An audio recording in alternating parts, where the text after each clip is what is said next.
To go. First pitch of the game in there for a strike.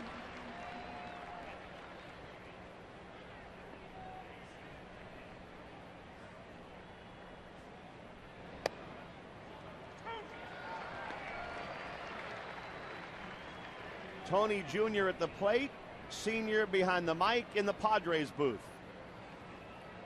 Trying to speak objectively about his son, I guess.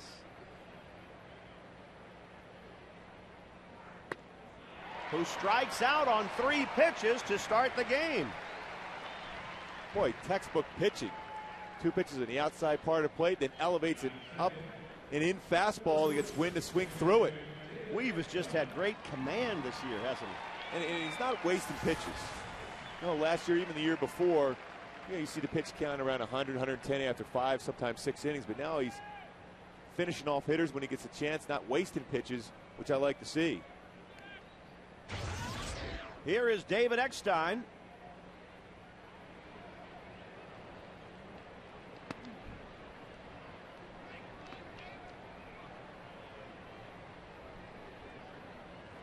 David is hitting .257. He does have a home run this year, just one.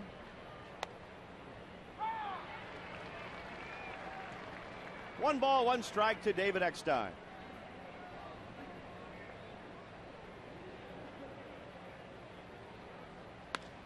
Popped in the air to shallow center. Hunter in, is Torres out, and Meiser makes the catch. He put those sunglasses to good use right there. It's a bright afternoon with a lot of glare.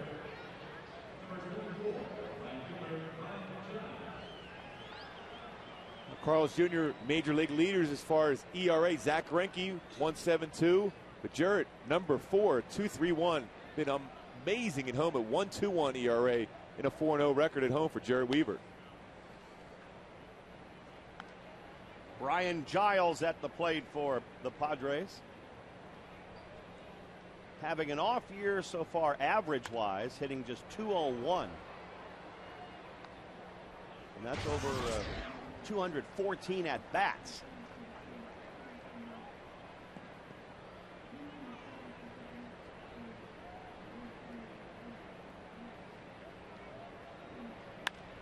Giles lifts one to shallow left field, an easy play for Juan Rivera, and the Padres go very quietly in the top of the first.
And the Angels lineup today stacks up this way. Figgins is Torres and Hunter at the top of the order.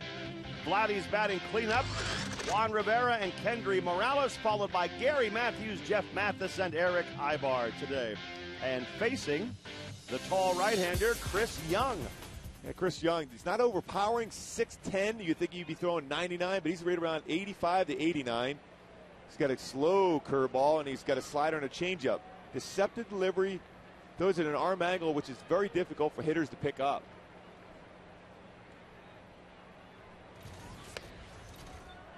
Strike one to Sean Figgins.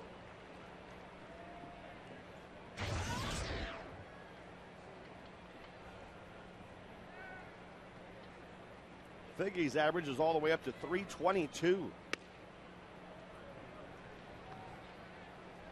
You can see how difficult it is for hitters to pick up. More of a short armor for that tall of a pitcher. He short arms it, and the fastball rides up in the zone.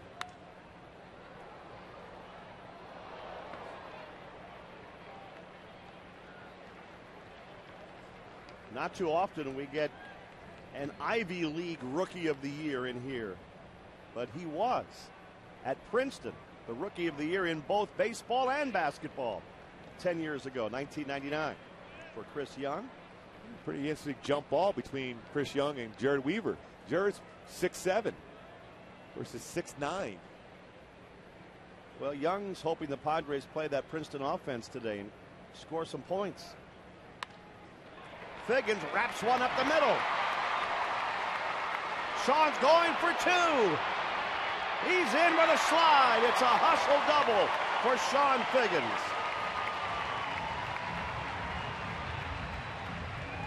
What a job by Sean Figgins. Right away, realizing where that ball was hit, got by David Eckstein at second base. He was going, thinking double right away. Turned the base. Good job of cutting that corner of the base and going hard into second base. Leadoff double. Thing you got to keep an eye on now with Chris Young very slow to the plate.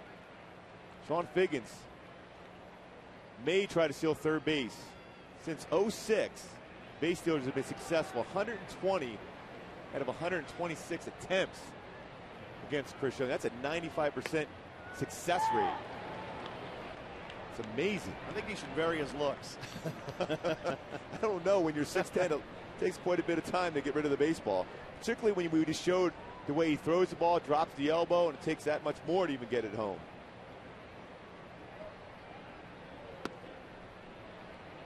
It's 1-1 to Meiser as Turris. The Angels, with runners in scoring position in the two games against the Padres so far, are hitting .571.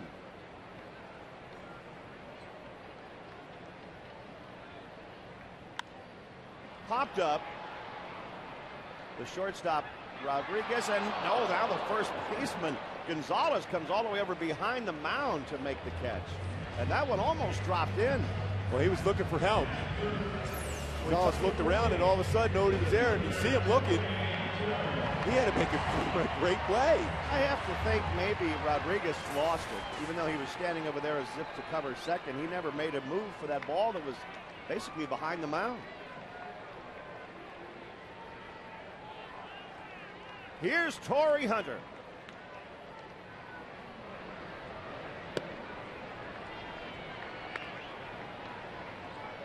Torrey, as we look at our infinity fact, has hit home runs in his last 3 at-bats. So this would be the 4th if he were to hit it out right here. When you would think right now, 2-0 count, fastball count, Chris Young, bread and butter is a fastball up in the strike zone. Torrey Hunter loves that pitch there, and Young has already given up 11 home runs. Good scenario for Torrey Hunter.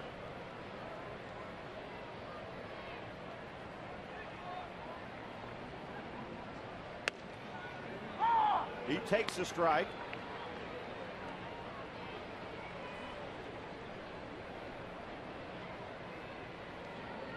Torrey has 16 home runs now. He needs one more run batted in for 50. Young bluffing Figgins back. Torrey squaring up as if he was going to bunt. I'm pretty sure he's not going to bunt in this spot. Now with a 2-1 count. No, he let it go pretty well there. 2-2. Chris Young threw a changeup, realizing that Torrey's going to be aggressive, looking for the fastball, change of speed. And Torrey way out in front.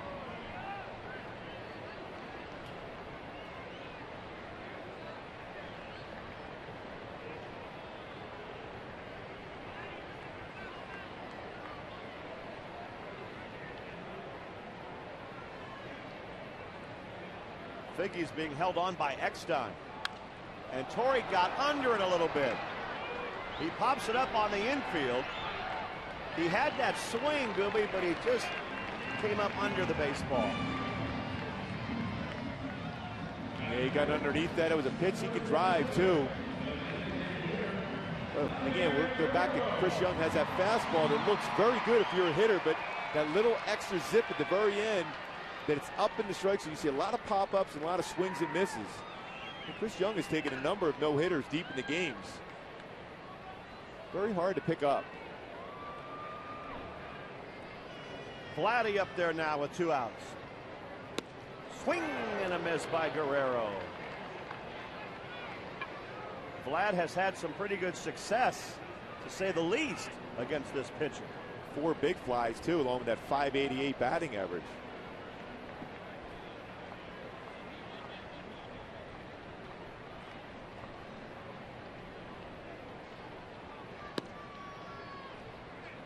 One and one to Vlad Guerrero.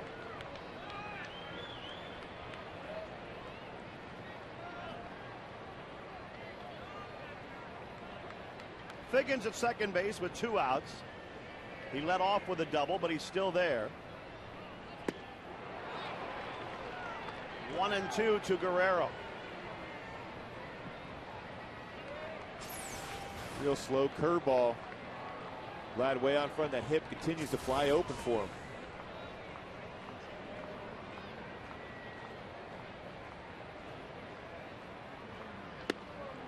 Vladdy takes the fastball up and in. 2 balls, 2 strikes.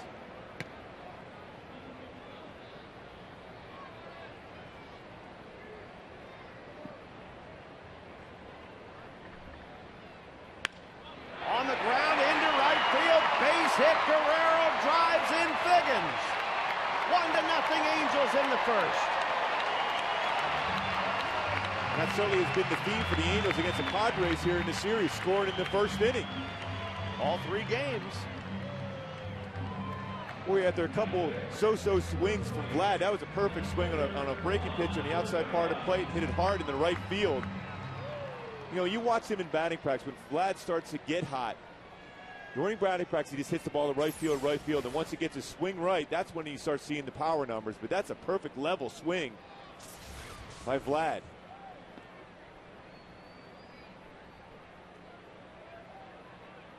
Here's Rivera.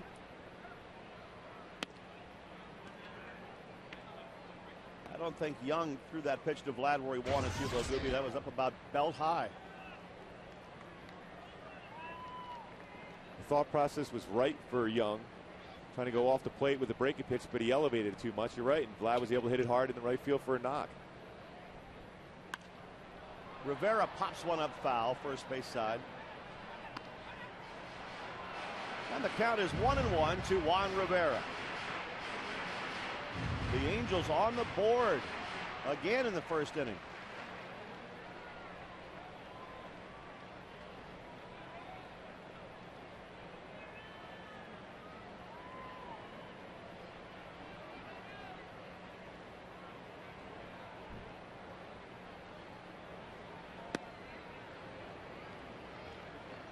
Two and one to Rivera.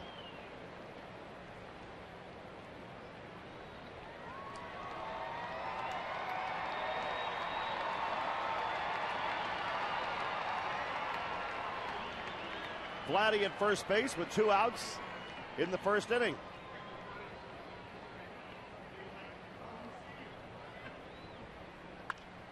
High pop fly on the infield. Who's going to take charge of this one for San Diego? Oh, another one that almost dropped in, but Kuzmanov caught it. That must be a tough sky up there today. 1-0 Angels.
On your Honda dealer for great leases and low financing.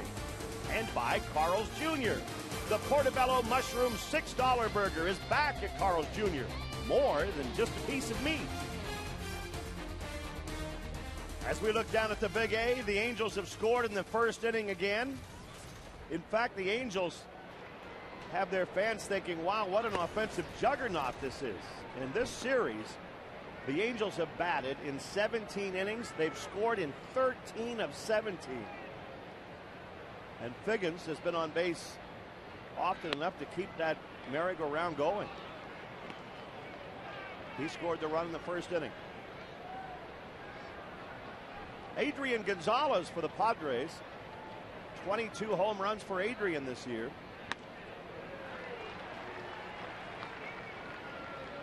It's a good changeup by Jared Weaver. Behind the count, fastball count. Against a very dangerous fastball hitter with 22 home runs. So there's a changeup, gets him out front.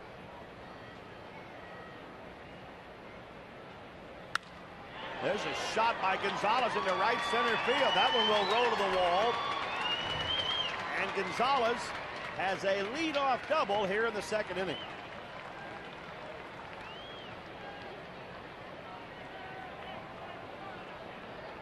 A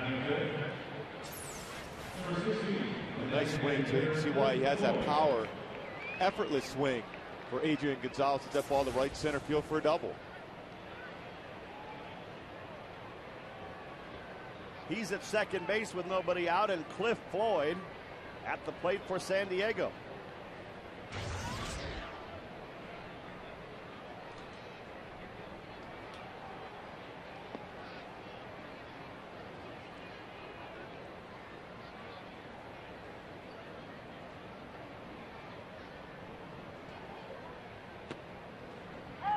Floyd just 1 for 10 so far this season.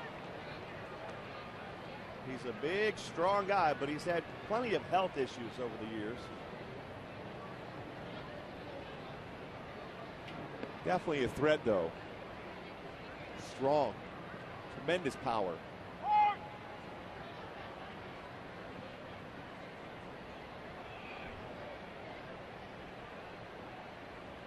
It's 0-1 to Floyd.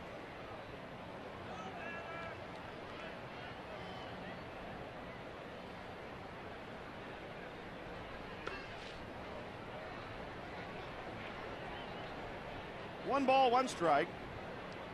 Kevin Kuzminoff, who is on deck for the Padres, has also hit home runs in each of the 2 games of this series. Kuzminoff waiting.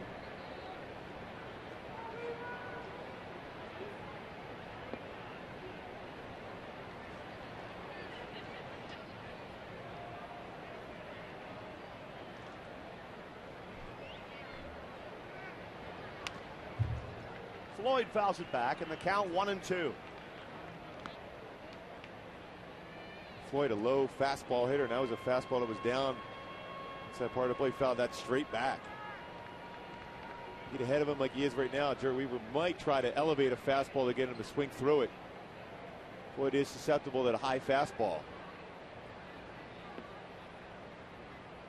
The Angels with the shift on for Floyd.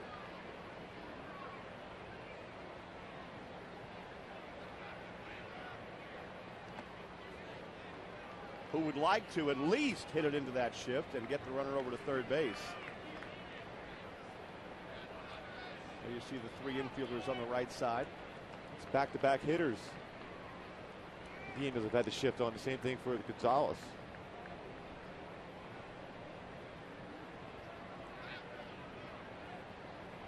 Two and 2 to Cliff Floyd. DHing for the Padres today.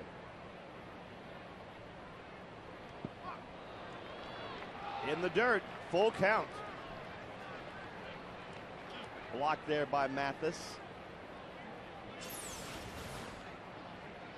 Curveball in the dirt. Nice job by Jeff squaring up the body. Also, when you do that as a catcher, keep the catcher's glove down there too to be able to make sure it doesn't slide in between the legs. Nice job of blocking it, keeping it in front, not allowing Gonzalez to advance to third base. With Mathis and Napoli, you have 2 of the best in the business at keeping that ball in front of them.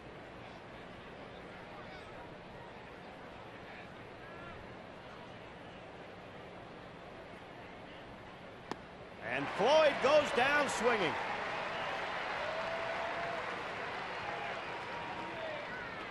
Strikeout number 2 for Weaver.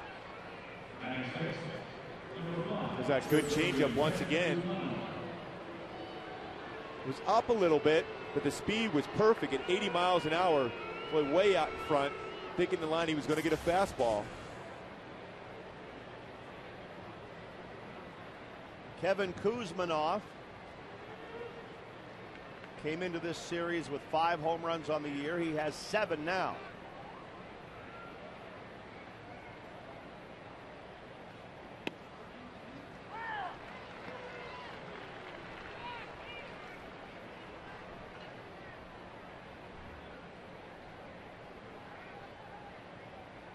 Oh, 0-1 to Kuzminoff.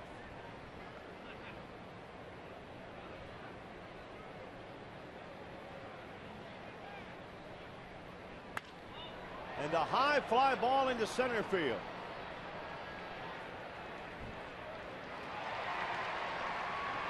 Hunter fires it in, keeping Gonzalez where he is at second base. 2 outs in the inning.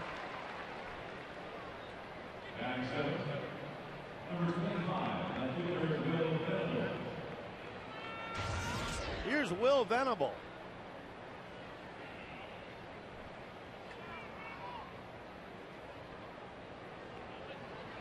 Just 2 for 16.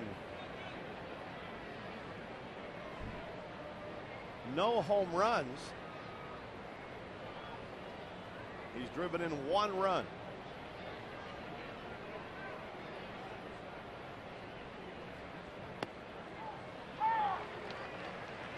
Weaver starts him with a good curveball.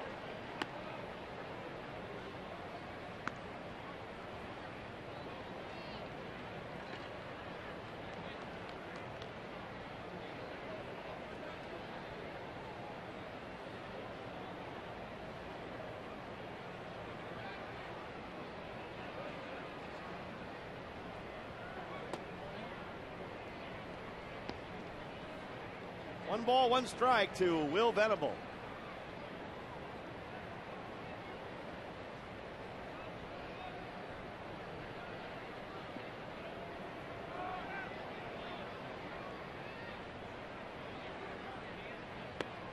Way out in front.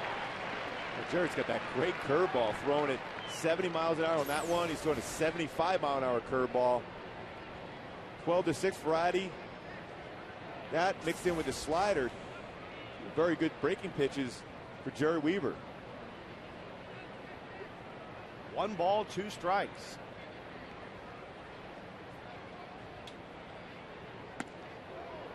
So he comes with the fastball up and in, just to give him a little something to think about there.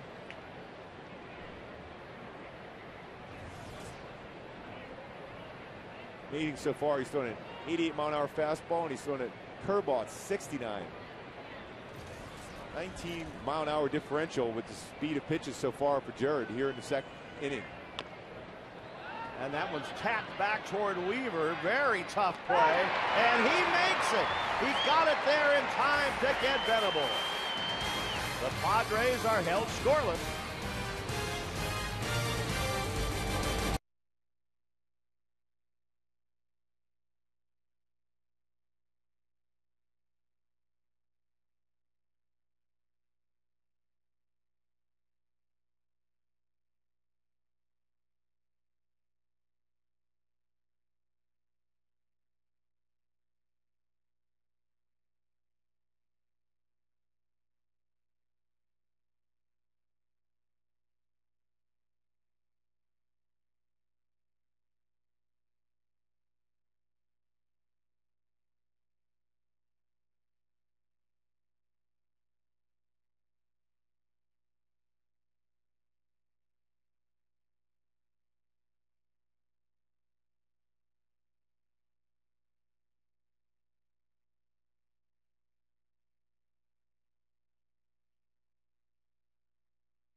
The Angels lead the game 1-0 as we move to the bottom of the second inning, and Kendry Morales leads off for the Angels.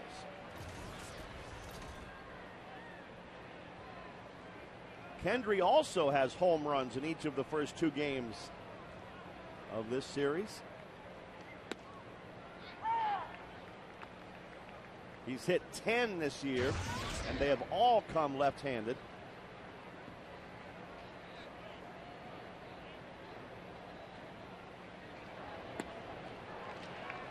Because of power numbers, when you think about 10 home runs, he's got 16 doubles, which leads the team in that category in a triple. So good power numbers out of Kendry.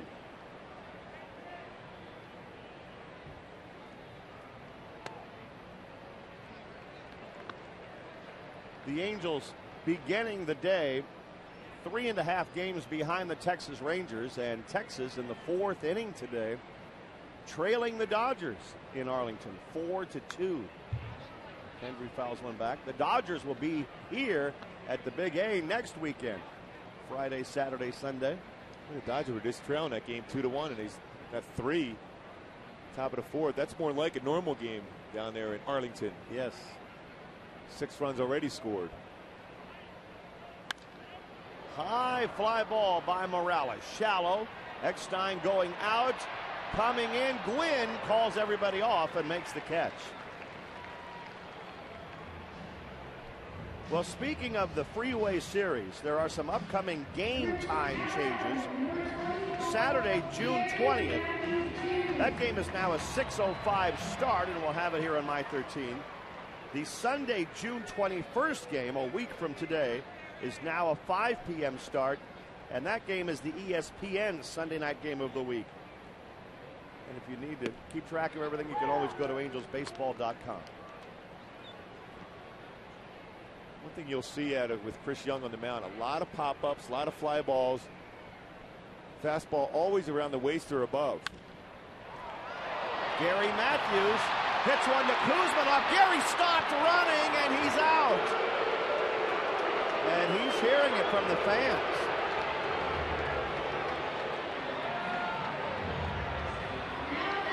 So a mistake there by Gary Matthews. They go in his defense, Rory. It was a line drive right at Kuzminoff. He didn't even get one step out of the batter's box, and he thought it was caught. Then as soon as it fell on the ground, he was caught in that spot where he wasn't going down the line. But I think it's a situation where the hitter, you think the play's made right away and you stop.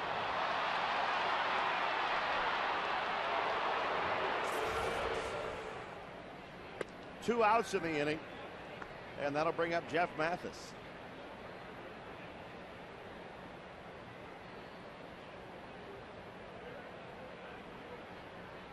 Has to be a bad feeling, though, when you realize it wasn't caught. Especially when you had a good swing on it, too. Fastball on the outside part of the plate, hit a line drive right at the third baseman. Didn't get a chance to start running. Mathis pops one foul back out of play. This is another guy who had a home run last night, Jeff Mathis. His first of the year.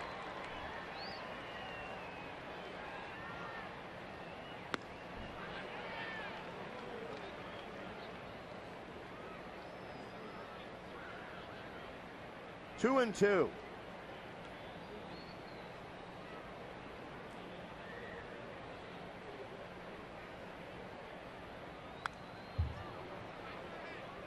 You mentioned Young gives up a lot of fly balls and pop-ups.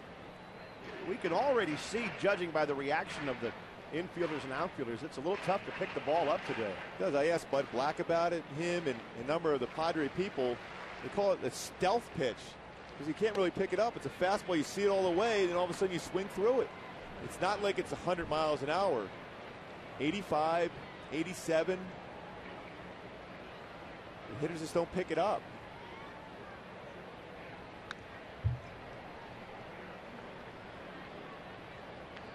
When you got a sinker ball pitcher, what you try to do with the hitter, you try to get him to bring the ball up into the zone.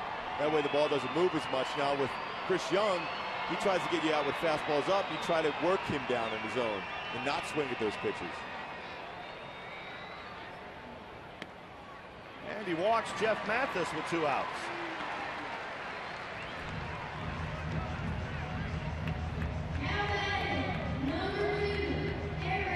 Here's Eric Ibar batting for the first time today.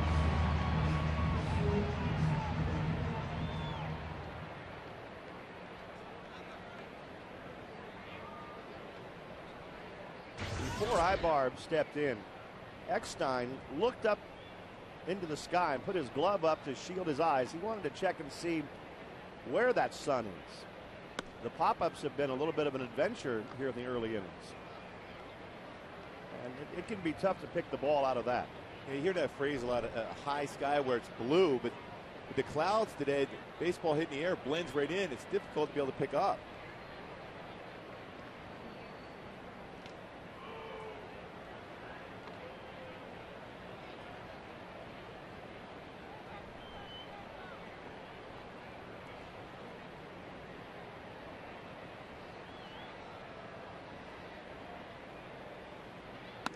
But Eckstein's one of those guys that always thinking out there, very smart player. And before Ibar even stepped in, he wanted to find out, all right, where's the sun? If he hits me a pop-up, can I find it? It looks like he has the old-fashioned sunglasses, too, the old flip-down one. Sure does. Remember your hat to flip them down?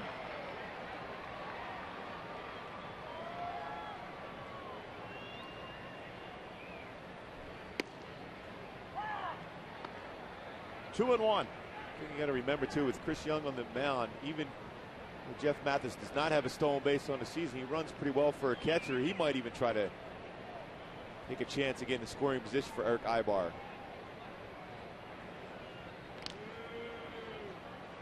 Well, Young did go to Princeton, so that's not entirely lost on him. He can figure it out. Good point, Rory.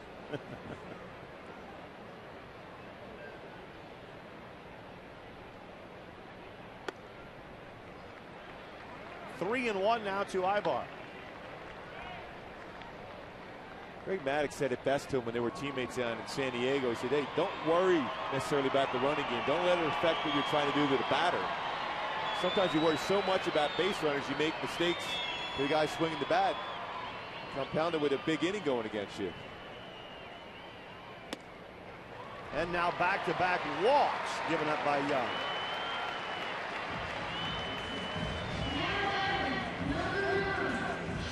Buddy Black grimacing a little bit. 2 on, 2 out. And Young has to face Figgins now, a very hot hitter. I mentioned Greg Maddux. He wasn't really good as far as slowing down the running game. He was fairly slow to the plate himself. People like Dwight Gooden, Nolan Ryan. They always felt the best way to stop the running game is not allow him on base and get him out at the plate. That would be good strategy. Slows that running game right down if nobody's on base. The old saying, you can't steal first if you're not there. Outside and high to Figgins.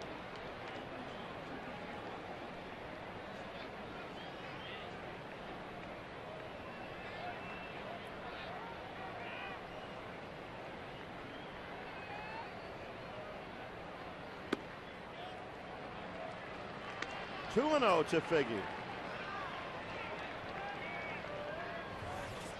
Chris Young now. The balls and strikes not exactly where he would like them to be.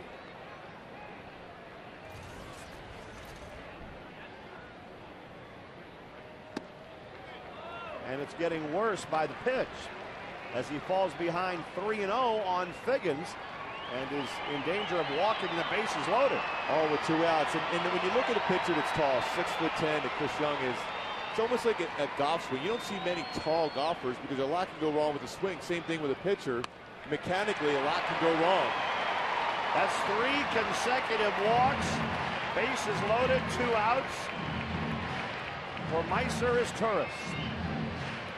Well, something's going wrong out there. And then sometimes, you know, being a tall pitcher, he's 6'10", you see some batters up there. There's certainly not many people are going to be as tall as him anyhow. Look at the difference in the size of him compared to everybody else, especially David Eckstein. So now you got to think in the lines of working downhill. Your bread and butter is a fastball that's elevated. and you're not able to get it down in the zone for a strike. Well, he's walked him loaded. Mathis at third, Ibar at second, and Figgins at first. And of the last 15 pitches Young has thrown, 4 of them have been strikes. Now it's 4 for 16. With some great numbers with the bases loaded, 394. Great numbers, but given the circumstances, do you make him take a strike? You know, I think it is most times I say no, swing away, but after these amount of pitches out of the zone, he's going to have to try to aim that next pitch too, so I would take this pitch. And it's 3-0. That's 8 in a row missed by Young, and Buddy Black in distress over there. He walked him on 4 straight, 4 consecutive walks, and that's a run for the Angels, 2-0.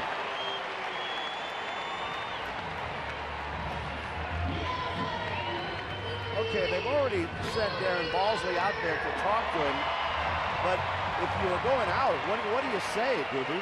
Well, I mean, you know, he's, like I said, being tall, the old saying is you got to pitch downhill, and when you land at that height that he's at and you're straight up and down with his back, you're not bending the back at all, it's going to be difficult to get it in the zone. He gets a strike to Torrey Hunter, who had the miraculous night last night with 3 home runs. He popped up his first time up today.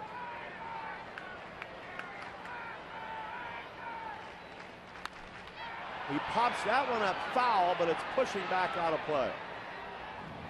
Well, he's thrown him 2 straight breaking pitches. It's surprising after all those pitches out of the zone, he didn't try some other pitch. He had a tough time with the field for the fastball. Why not throw your changeup, curveball, or slider? Yes, 3 secondary pitches, so why not try it? But he hadn't. Kept trying to aim the fastball in there and ends up walking and run across. But now a couple breaking pitches. Been in the zone. 0-2 to Torrey Hunter. That one was close.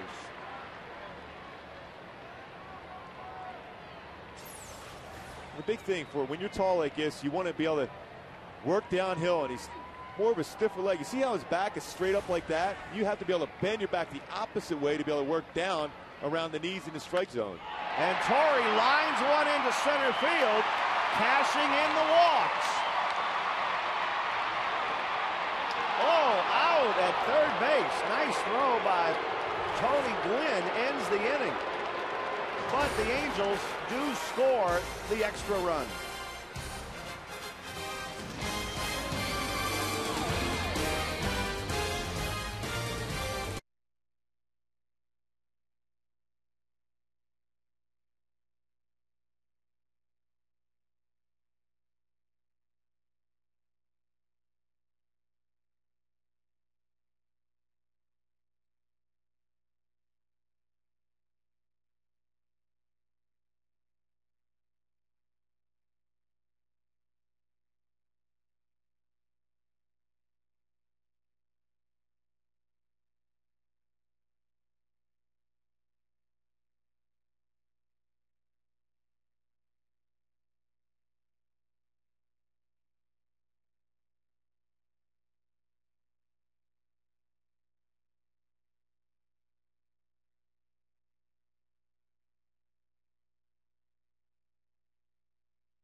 Sean Figgins flying around third, made sure he turned the afterburners on before the tag was applied, although he might have got his foot in. He has to make sure he scores at home before the out is made at third. Otherwise, that run wouldn't have counted. That's why you run hard all the way through until you score and Sean Figgins did that to get that fourth run across.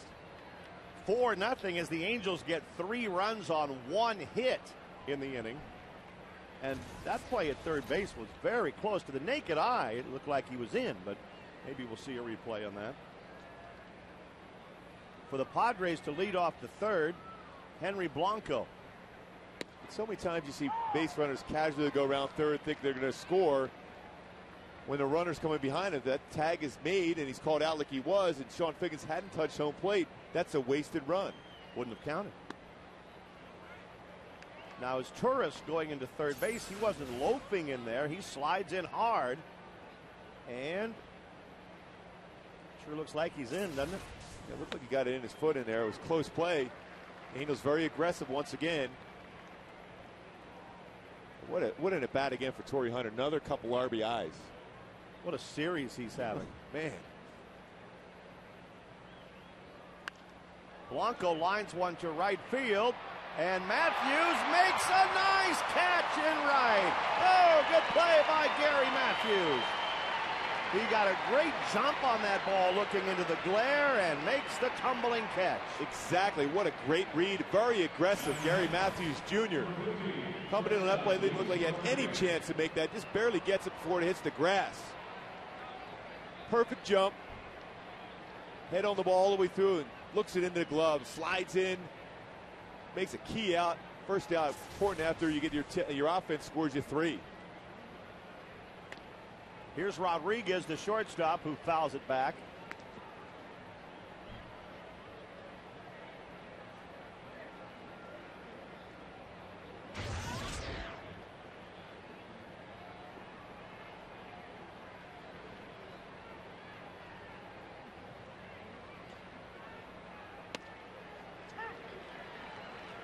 Oh, 0-2 to Luis Rodriguez.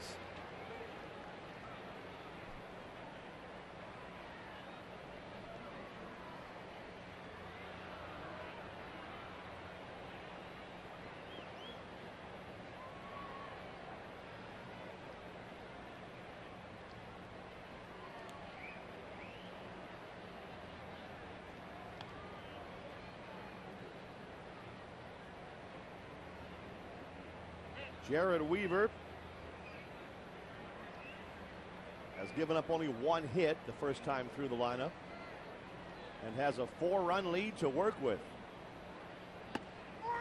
Strike 3 on an inside fastball. That's that no-seam fastball that Jared Weaver throws. It's almost like a dry spit. It's all on the leather of the baseball. With that late movement, gets the inside corner, paints it for a called third strike. 2 outs and Tony Gwynn up there.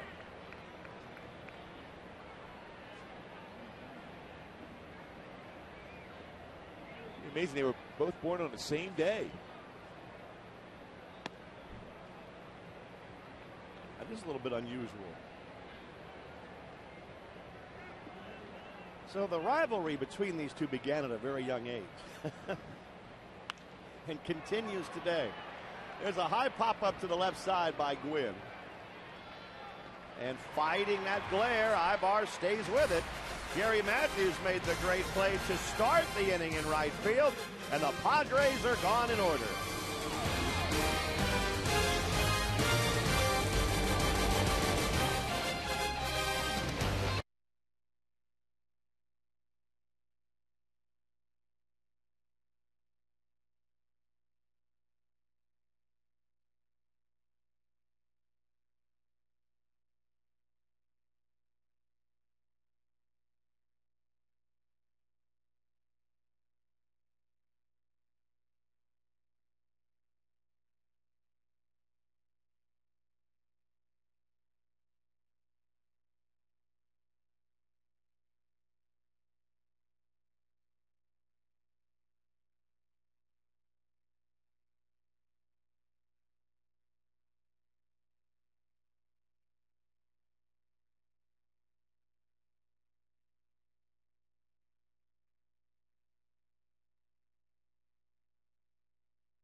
standing next to Mickey Hatcher now in the dugout.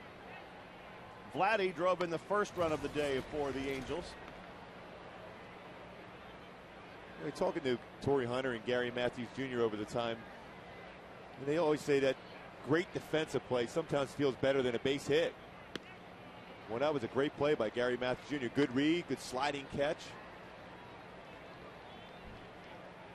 And you know, Gary came here before Torrey, thinking that he would probably play center field here for the next several years.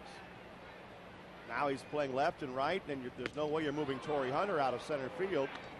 So the chances to make those plays maybe aren't as many as Gary would like, but when you make one, for a guy who takes his pride in his defense the way Matthews does, that had to feel great. And Torrey was quoted as saying he'd much rather rob the opposing team of 3 home runs and hit 3 home runs. Oh, I believe that. Well, that's what you want. You don't want guys thinking this put up the offensive numbers, that's good enough. You want guys that play the game the right way and make the plays in the field and get excited about making the plays. Vladdy pops one up down the right field line. Gonzalez goes out and makes the play. Fans Tuesday, June 23rd, all kids will receive a free Jeff Mathis road jersey, courtesy of San Diego Zoo. Tickets for this game are available for $7 in select view level seating areas or $12 in the right and left field pavilions when using the password RALLY at angelsbaseball.com or the ticket window here at the stadium. Can't wait. Nice jersey. And a road jersey to boot. Where the Angels are going again tomorrow already. Or actually, it's the afternoon. A very quick little stop at home and back out again. But just for 3 games against the Giants. Back here next weekend against the Dodgers.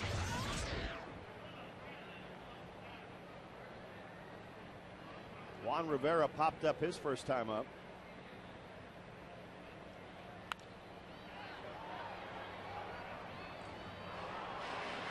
One ball, 2 strikes. We see what he sees. Nice shades.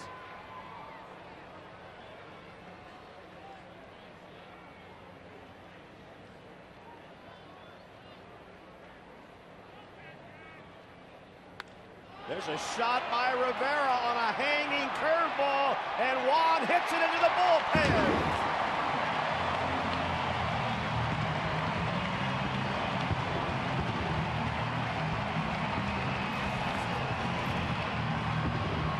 Five to nothing Angels.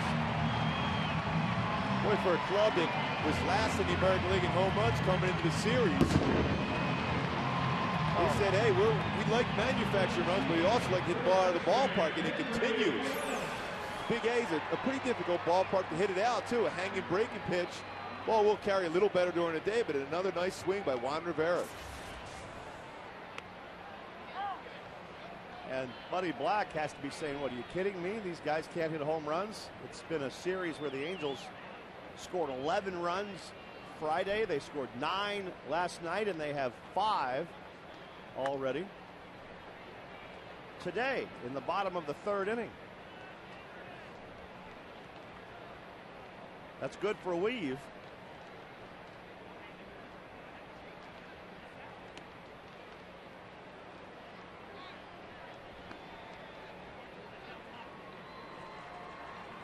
Two and 1 to Morales.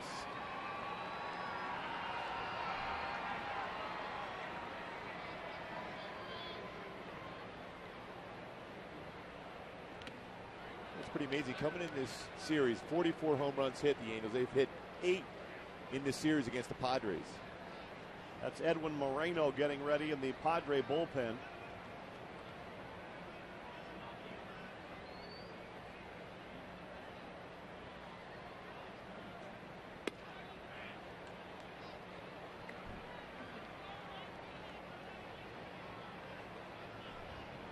Full count to Kendry Morales.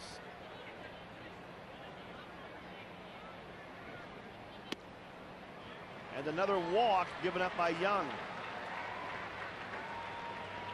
With that home run hit by Juan Rivera, another $15,000 has been raised to support prostate cancer research.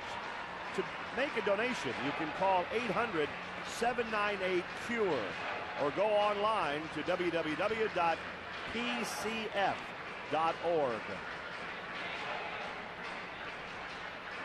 Well, let's see what the Padres are going to do right here. Buddy Black has brought the hook out with him. That'll be it for Chris Young, who had a tough day today. Walking 5 and 2 in the third, and he leaves trailing 5-0.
Howards. Catch all the excitement of Angels baseball on a new high-definition flat-screen TV from Howards, official appliance and flat-screen superstores of the Los Angeles Angels. And by Verizon Wireless, America's largest mobile-to-mobile calling family. And that's where you can get all your Christmas gifts this year, Gooby. And birthday gifts, too. Exactly. Like that, for instance. All right, here's Edwin Moreno. Coming in the third inning. Second appearance of this series. He's got a fastball 90-93, a slider, and a split finger. That's his out pitch, the split finger fastball. 28-year-old lefty, or a right-hander rather, from Venezuela. And the first man he'll face is Gary Matthews, who swings at the first pitch and hits a fly ball to center field. Gwynn tracks it down. For Chris Young today, just 2 in the third. He only gave up 4 hits, but he also walked 5.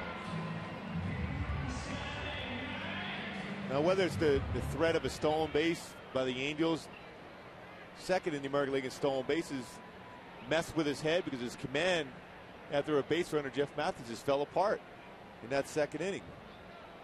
Sometimes you think too much out there, worry about the running game instead of going after the hitter, and you get yourself in trouble. Mathis at the plate.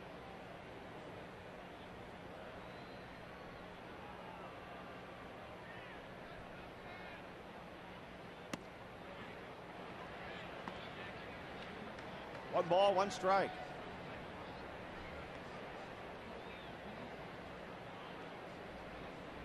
Juan Rivera, as the Angels have had the home run swing working over the weekend. That's his 7th of the year. The Angels 8th in this series.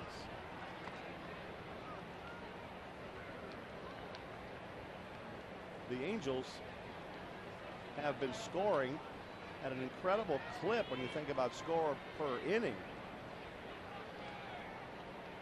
He's batted 19 innings. They've scored 15 of those innings. That's unbelievable.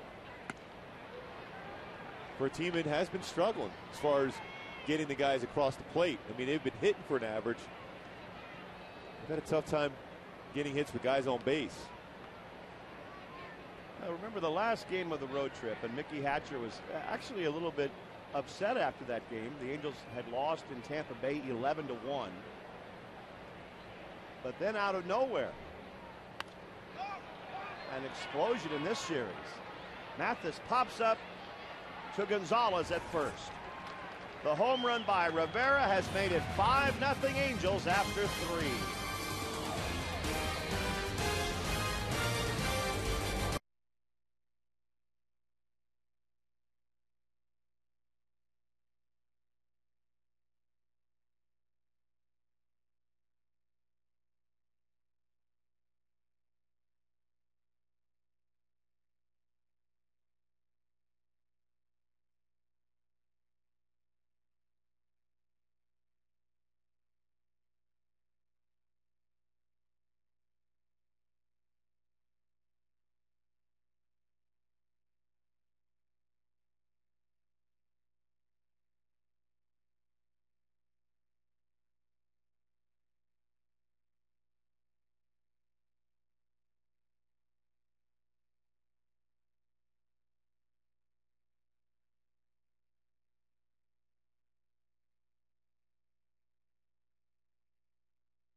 June 24th, all fans in attendance will receive a free Angels cooler, courtesy of Sparklets and 106.7 KROQ.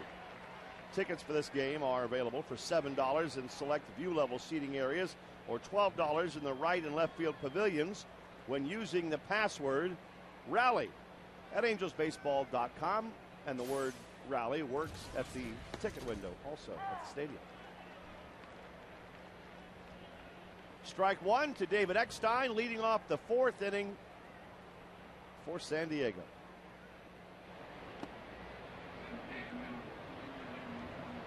They're in the bottom of the 5th in Arlington. Dodgers 4, Rangers 3.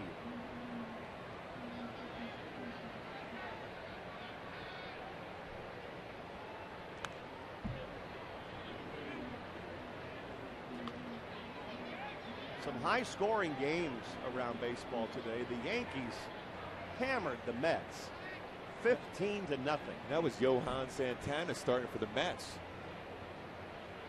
That's a lot of runs when you consider that.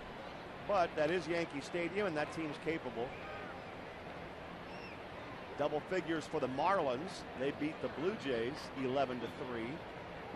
The Orioles 11-2 over the Braves today. 2-2 to Eckstein. Off the end of the bat, a foul ball by David. A little bit more normal score. Tampa Bay 5-4 over Washington, and the Rays are getting going a little bit.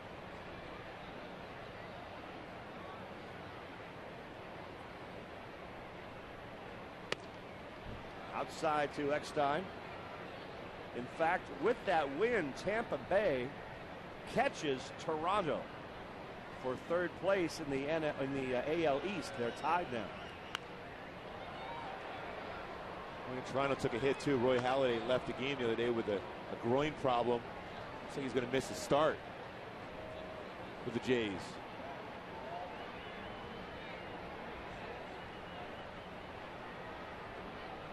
(3-2) to Eckstein, and he draws a leadoff walk. Talking about Halladay, that brings us to some Angel news that will dampen the weekend a little bit, maybe a lot if you're Scott Shields. We've found out today that Scott is out for the season. Scott Shields will have season-ending knee surgery sometime this upcoming week, and he will not be back this year. A similar surgery that Gary Matthews Jr. went through this past offseason. I mean, you can make an argument and feel pretty good about this. Scott Shields is every bit as important as anybody who's been on this club since he put on that Angel uniform. An MVP type player. That 8th inning was automatic with him. Pitch is popped up by Brian Giles. There's Torres doing a good job with the sun there. 1 out. Well, you're right. I mean, people talked about Frankie Rodriguez all those years with all of the saves, but he doesn't get the chance unless Shields does the job so often. Look at that. Led the majors in relief innings pitched, 425 and an ERA just a little bit over 3 for the last 5 seasons. That hold. Everyone always talks about saves. You mentioned that, Rory, in the 9th inning, but it's that 8th inning. It's just as important. The game is always on the line when Scott Shields has been in the game, and he's been so successful doing it. We've seen a lot of teams over the years lose games because they couldn't get to the closer. But Shields has been as automatic as anybody. The best in the league, I think, at setting up for several years running. And the reality is the reason why his numbers are the way they are this year is because of that knee. It's altered his mechanics and his ability to work down in the strikes and use that sink on the fastball. That's why you see the inflated numbers. He tried to battle his way through, gut it out, but he just couldn't do it anymore. So it's wait till next year, and hopefully Scott will be back strong. Very popular guy on the team. 0-2 here to Adrian Gonzalez. Up and in, ball 1. It's an opportunity for someone else to shine down the bullpen. And Dino's to get some good news with Kelvin Escobar. He might be put in that spot eventually.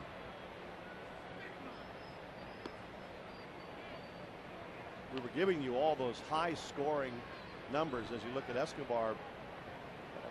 Left 1 out. Philadelphia 11, Boston 6, and that one's in the 9th inning.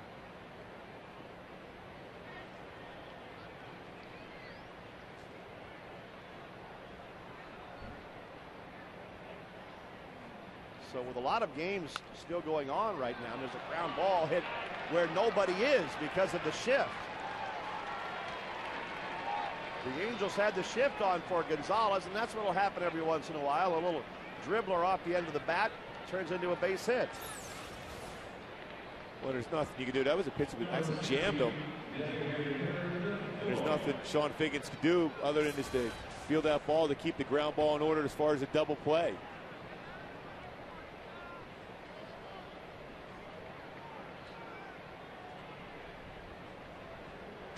I can remember Rafael Palmeiro taking batting practice, and everybody used a shift on Palmeiro that same way. Many teams did. The Angels certainly did.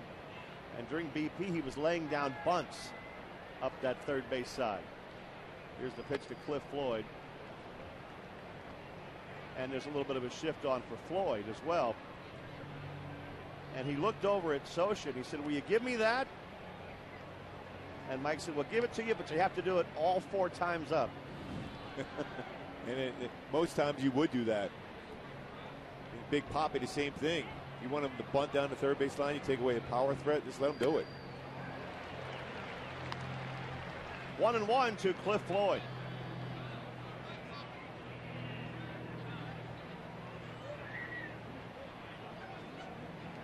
Big spot here for Jared Weaver. Just have a nice lead of 5-0, but Cliff Floyd has a lot of power. And still just the 4th inning.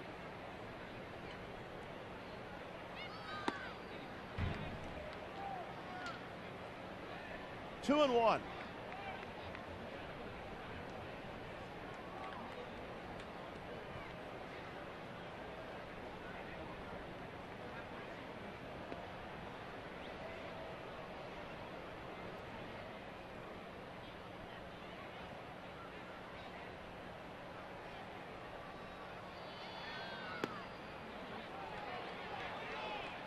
Now 3-1 to Floyd. And a dangerous pitch coming up for Weaver to a big power hitter. Tried a 2-1 changeup. It was pretty close. You're right, fastball count.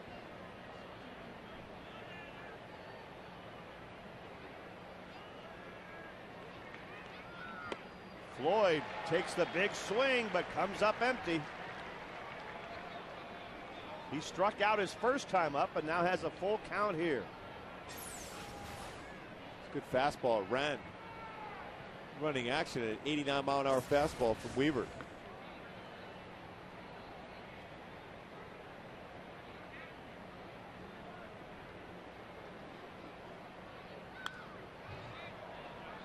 Still 3-2. I think Floyd's mad at himself there, Gooby. He thought he should have drilled that pitch somewhere. Well, that was a changeup, and Jared didn't get that down. It's a high changeup, which a lot of times you don't get back as a pitcher. Floyd upset with himself.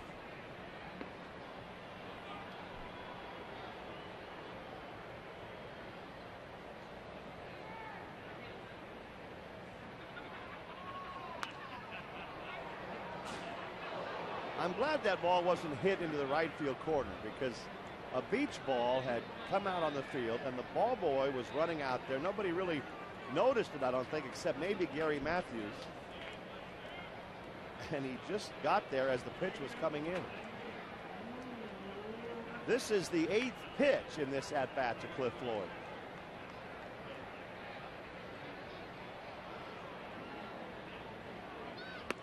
And he strikes him out with the 8th pitch.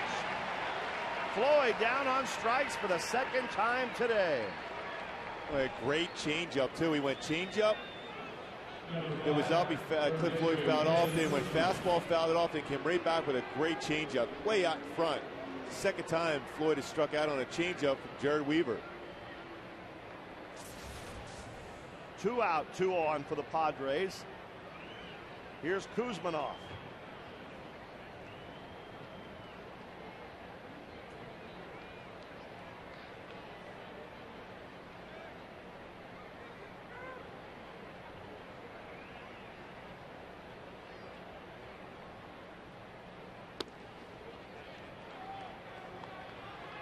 He flied out to center field his first time up.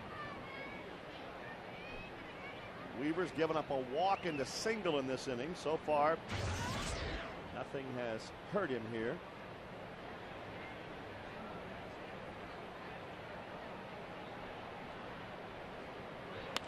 There's a liner towards the left field corner. Rivera gets over there and backhands it. Great jump on the ball by Juan Rivera, and the Angels turn the Padres aside again. Juan runs it down in the corner. He's playing some great left field. Kuzminoff not real happy about that play.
Eric Ibar will lead off against Edwin Moreno here in the fourth.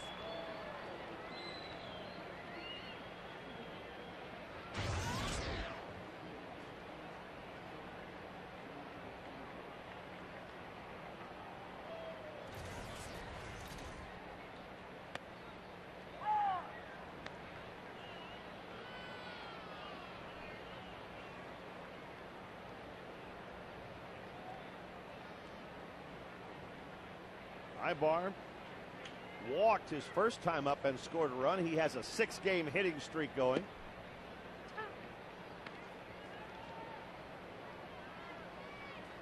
Oh, 0-2 to Eric.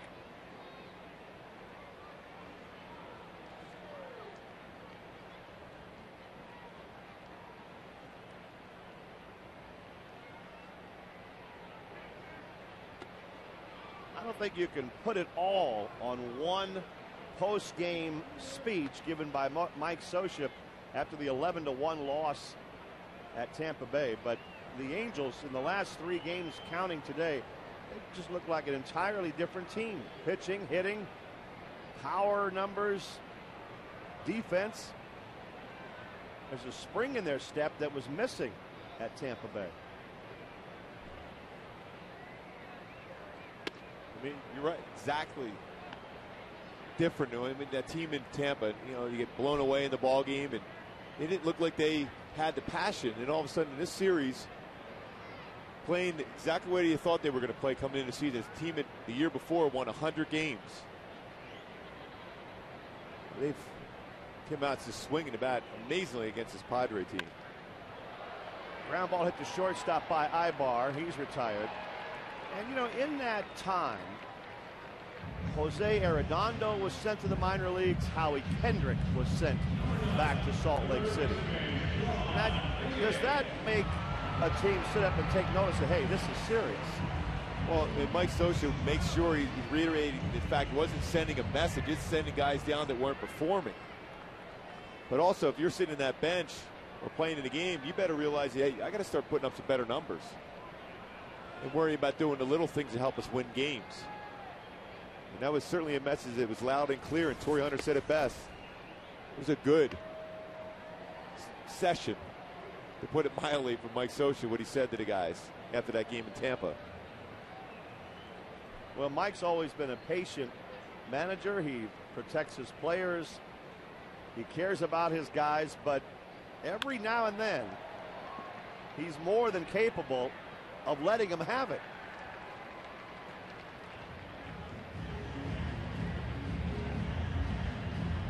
I mean, he's been doing this a long time. And he has a feel and a pulse for this team. Good managers realize that what is the right time to express your feelings. Some managers will do it every 2-3 days, and this doesn't have the same effect. When you hear a manager like Mike Scioscia say the things he had said to the club, well, you better take notice and start performing better. And they definitely responded.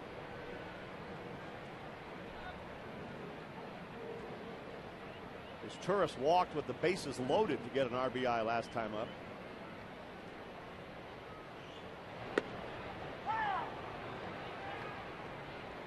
And it came at a time, Gooby, when the Angels had dropped 4.5 games behind the Rangers. Now, if that malaise continues for another couple of weeks, maybe you're 6 or 7 games back, and then it starts to get a little bit serious.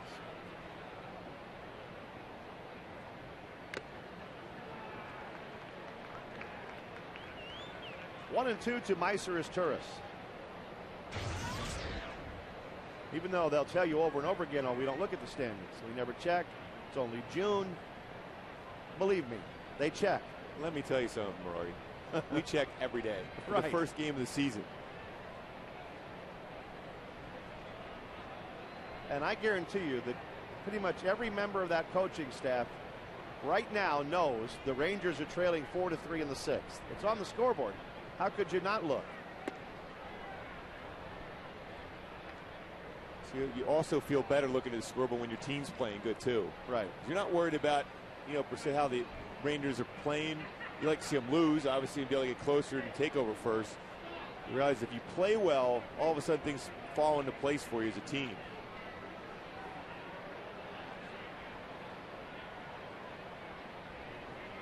Two and two to Meiser, and that one's inside. That hit him. That got him. Meiser jogs to first base. Yeah, cut fastball in the inside part of the plate. It got him around the thigh area. That was Cutter. So couldn't get out of the way of that cut fastball. He's looking out over the plate. It's on base. Hey, 5 runs in a day game here at the Big A is never enough. You got to keep swinging, keep scoring. Torrey Hunter drove in 2 with a base hit last time up.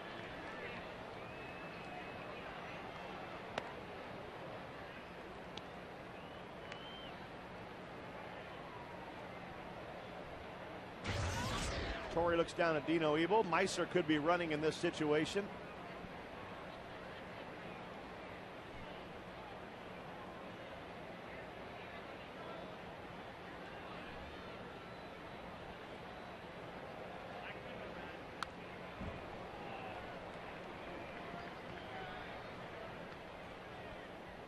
That was a hanging breaking pitch. It almost was deposited over the fence again. And Moreno thought the same thing. Yeah, he got Torrey away had with the it. same big sigh. Last night, that ball's over the center field fence. You talk about a hanger. Don't get those back too often.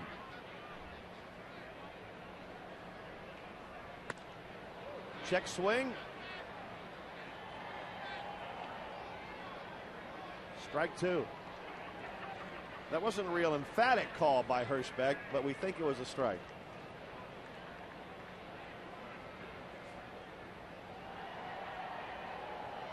When Hirschbeck's behind the plate, he's much more emphatic than that. My favorite all-time umpire behind the plate. Was he? Hunter swings at that one, no question about it, and he's out. After 4 innings, the Angels lead the Padres 5-0.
He's crass, he's rude, and he's the only thing standing between you and certain death. No, not him. It's Hugh Laurie, America's favorite dysfunctional doctor in-house. Tonight at 8 on My 13. A little nervous. I thought you were talking about me, Rory. You say such nice things about me on a consistent basis. If you were the only thing in between me and certain death, might as well write the obit. There's absolutely no question about that.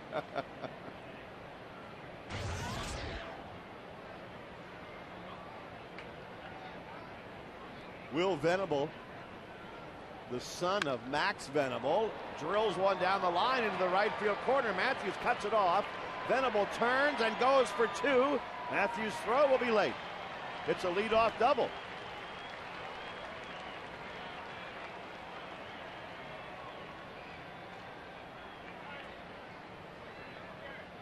So the Padres have a man on to start the fifth inning. Good swing here by Will. Fastball was supposed to be the outside part of the plate. Got a little bit too much at the inside portion. Was able to turn on that and hit it double down the right field line. And Henry Blanco at the plate.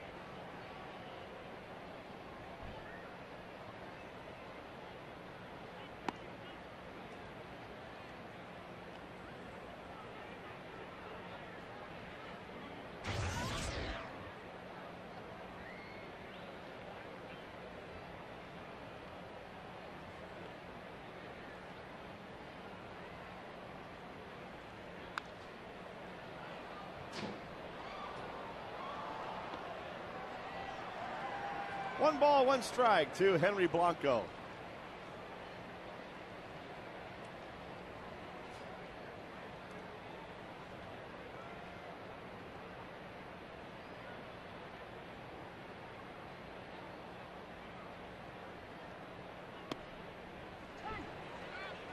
One and two, the count.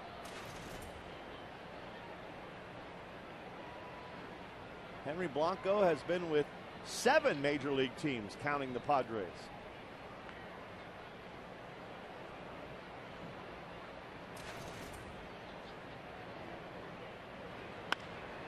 He grounds one to shortstop. That's not going to get the runner over, and it's also an out at first.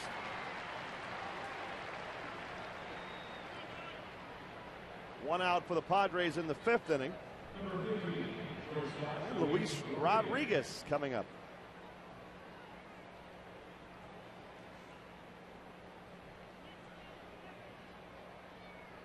And that's pretty much the way we see it from up here. Great view. Perfect place to call a ball game. One of the best press box views for the announcers in baseball here at the Big A. There's a pitch up high to Luis Rodriguez.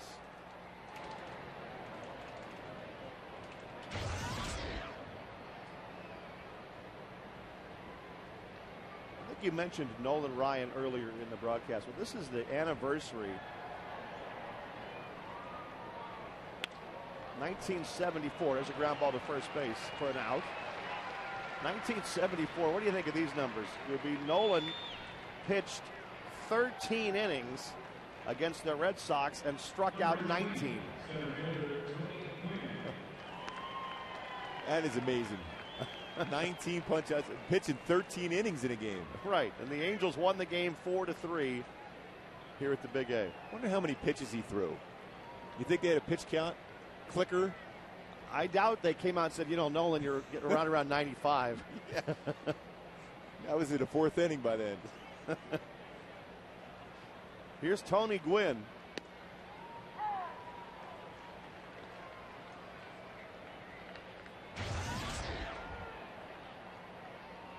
Gwynn's 0 for 2 today.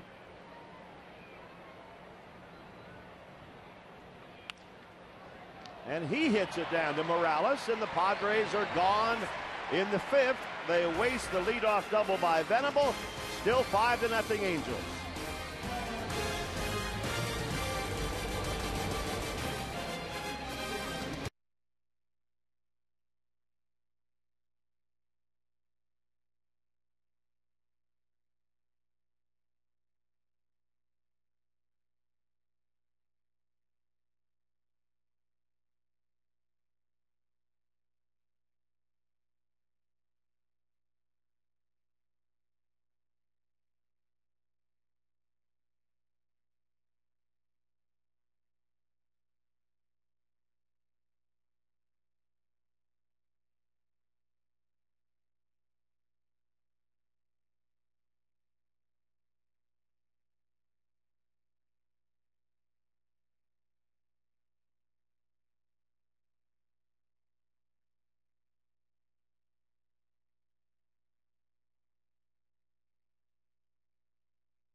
Guerrero will lead off the fifth for the Halos against Edwin Moreno, who's done a nice job in relief. Tasty, tasty little treat there.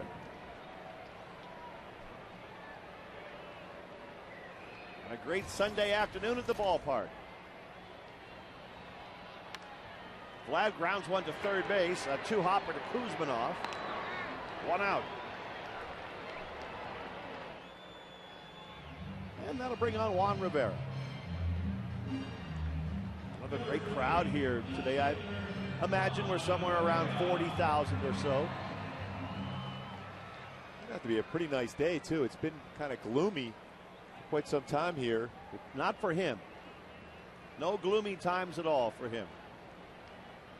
He's all dressed up in Angel gear. Looks like he's ready to go in and maybe catch the next inning.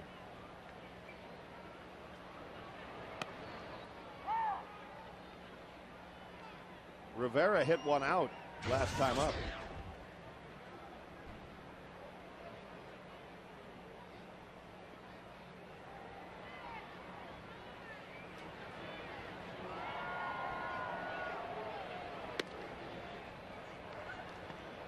Making the third inning a hanging curveball. Juan deposit that into the bullpen. Continues that power swing. The Angels with 8 home runs in this series. I'm going to hate to leave the Big A. They've only been here 3 days. Going up to San Francisco to start a series with the Giants tomorrow. Well, I can't wait to see Tim Lincecum. He's pitching the third game of that series. I don't know if the Angels are all, the hitters are going to be looking forward to it, but I'm looking forward to seeing him throw. One of the best in the NL right now. The Giants are leading the A's 6-1 today in the fourth inning. The Giants 5 games over 500 this year, which is a big-time surprise. They do have some great pitching. Barry Zito going, Sanchez and Lincecum going against Lackey, Santana, and Matt Palmer trying to go 7-0. They're in second place, the Giants, 7 games behind the Dodgers.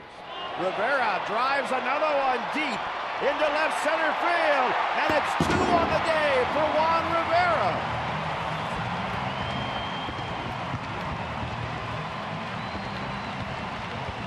Boy, the power surge in this series has been amazing, and today Juan hits his second, and we're still early in the game.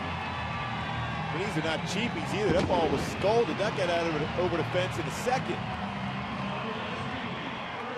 9 home runs in this series alone. Still have a number of innings left.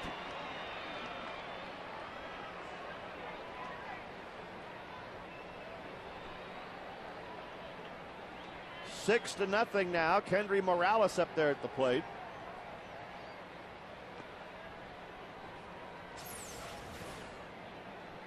Pitch out over the plate.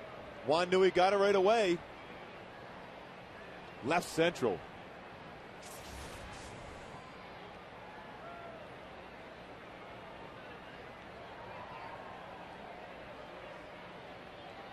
With 2 today, Rivera now has 8 on the year.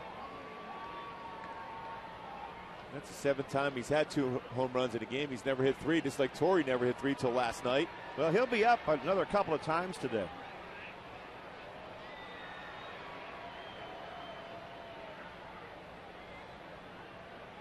(2-0) to Morales. And Kendry whacks one down the right field line. Fair ball. Morales at second base. And that one was, I believe, ruled a ground rule double.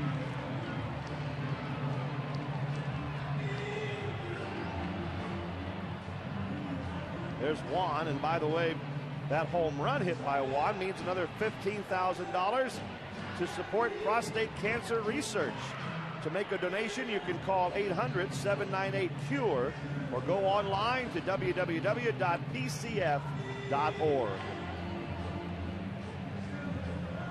And another pitching change for the Padres, who trail the Angels 6-0 in the fifth.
Hirschbeck said, no, dead ball, it's a double, ground rule double.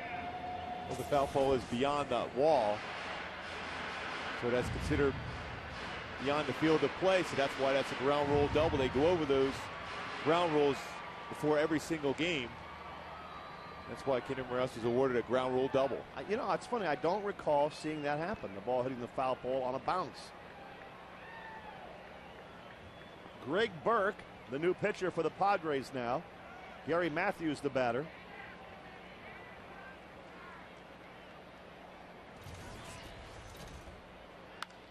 Gary hits the ball in the air, left center field, a long run for Gwynn.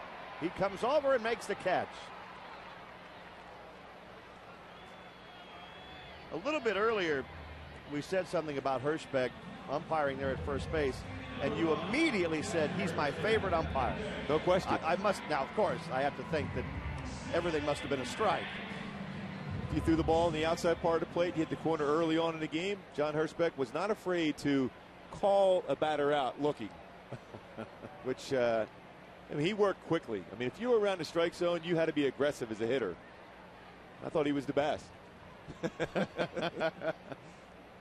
And every time I get a chance to see him, I do thank him for doing a great job. You just said something. Early on, first inning, if you hit the outside corner, it's a strike.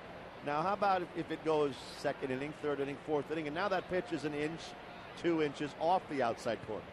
You might get that too. As long as you're consistent. Jeff Mathis up there at the plate. In my opinion, has always been, and I know some hitters will, most hitters will disagree with this, but if you call strikes early in the game, all hitters become more aggressive, and the pace of the game is much better. The game itself is going to be much better because they're swinging, putting the ball in play, instead of just sitting around and waiting to walk. No, I agree with that. You set the tone early, and it picks the game up.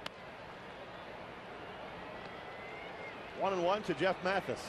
I'm pretty sure the fans didn't come and pay their hard-earned money to see walks. They want to see guys swinging the bat. Plays being made in the field. Fielders are more aggressive when they're, on their toes and not sitting back and watching the pitcher throw so many pitches out of the strike zone. And that's just the pitcher's point of view, Laurie. You don't think they show up to see a walk, huh? No, I don't think so. How about a fielder's choice? Probably not. 2-1 to Jeff Mathis.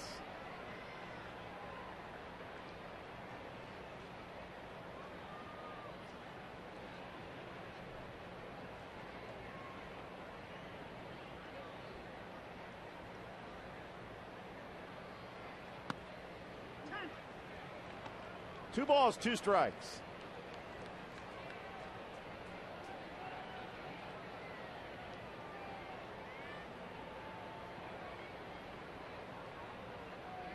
The Angels have scored today in every inning except the fourth and lead it 6-0.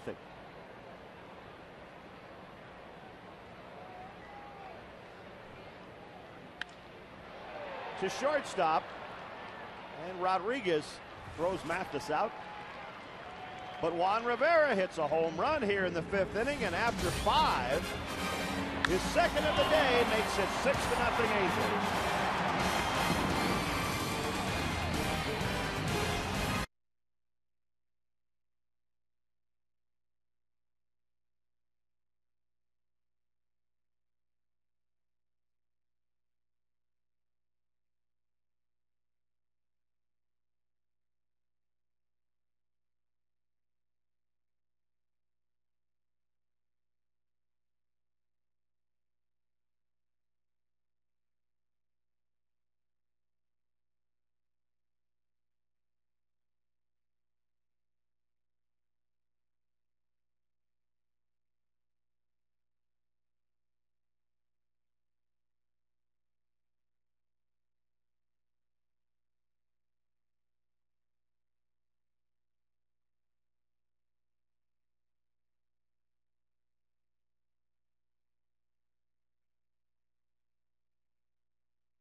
of ESPN Zone as the Angels host the Rockies.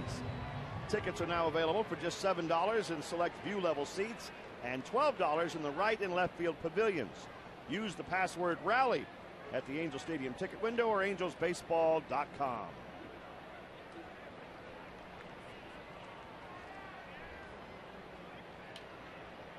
Nice warm afternoon at the ballpark, and the Angels making their fans happy so far, leading 6-0 over the Padres here in the 6th inning. David Eckstein leading off for San Diego.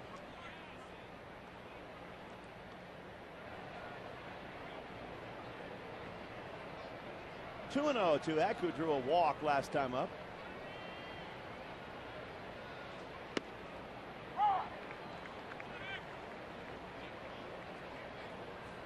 Jared Weaver looking to go 7-2 if he can get a win here today. And he gets Eckstein to pop one up to the shortstop.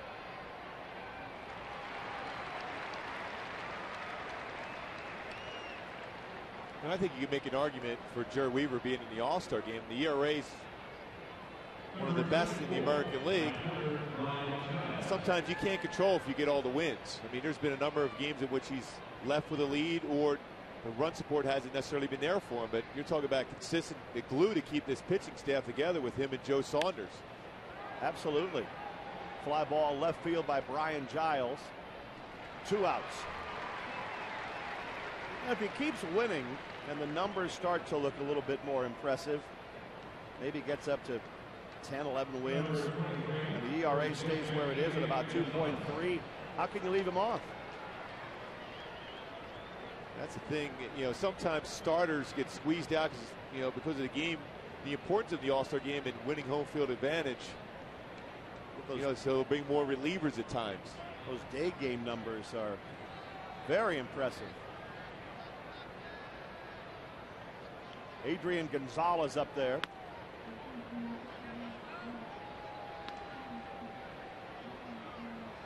Still plenty of time before that selection is going to be made by Joe Madden, who will be coaching the American League All-Star team.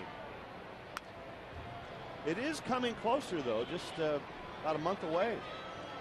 In fact, the game is exactly a month away, July 14th.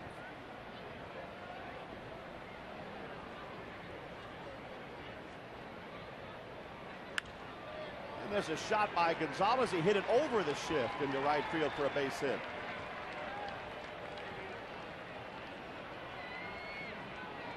Gonzalez has had himself a game, too, now 3 hits. Double now, second single to Howard's replay. The shift was on, but hit over second base. Another good swing. The thing is, with this kind of power, if you keep him in the ballpark, you've done your job. The single doesn't run particularly well. So you'll take the single at times, especially with 2 outs and nobody on. Cliff Floyd, on the other hand, has been up there twice and struck out both times.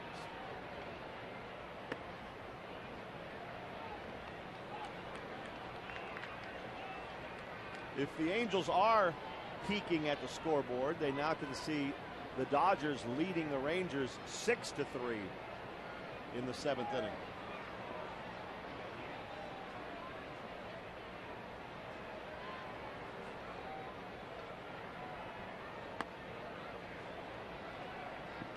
Two and 0 to Floyd.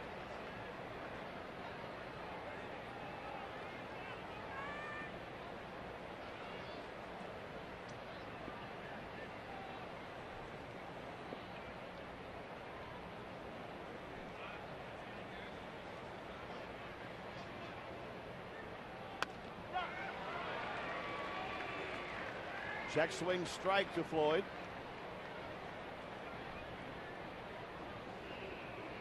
Two and 1 now.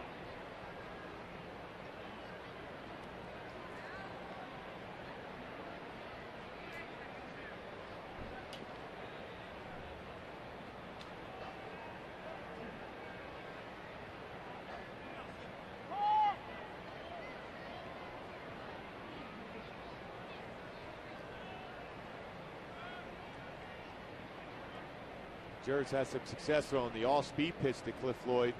Fastball count then with a fastball, going to try to sink it on him. 2-2. Well, that's a swing that you're almost looking for an all-speed pitch. Late on that fastball.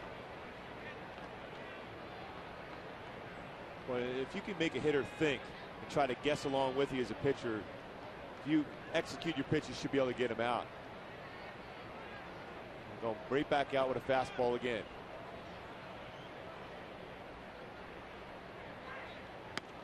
And strikes Floyd out for the third consecutive time. Jared Weaver has a shutout going.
To run the bases following the game.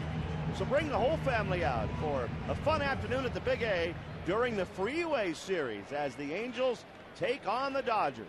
Purchase your tickets at angelsbaseball.com. Game time Sunday is 5 o'clock.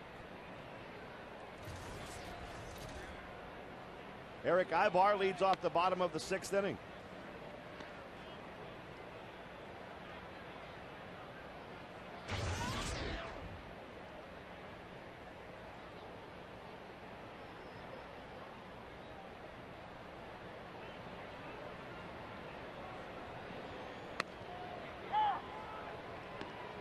Ibar has walked and grounded out. Greg Burke, he's 26 years old.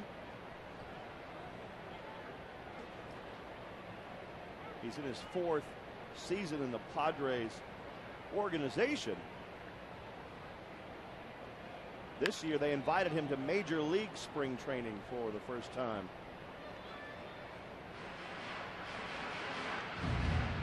As big as the difference is, Gooby, between spring training games and the regular season, that's how big the difference is in spring training between the minor league camp and the major league camp. Well, it is pretty amazing about that, too. When you look at numbers in camps, sometimes they're deceiving. Eckstein throws out Ibar.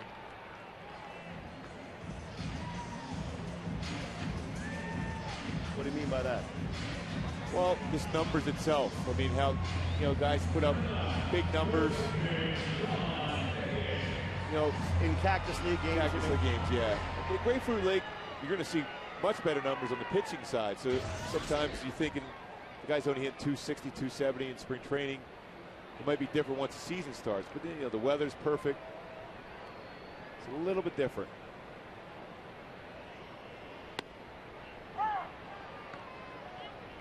Figgins with a double and a walk. 2 more runs scored today for Sean.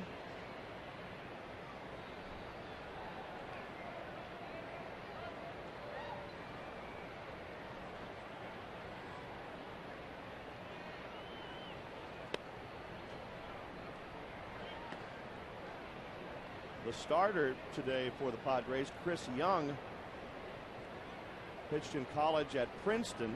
And this guy, Greg Burke, pitched at Duke.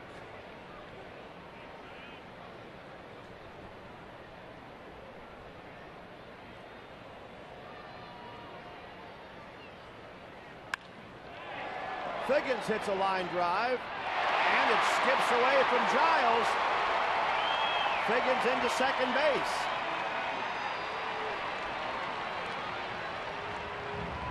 Giles tried to make the do-or-die catch, and Figgins gets an extra base out of it.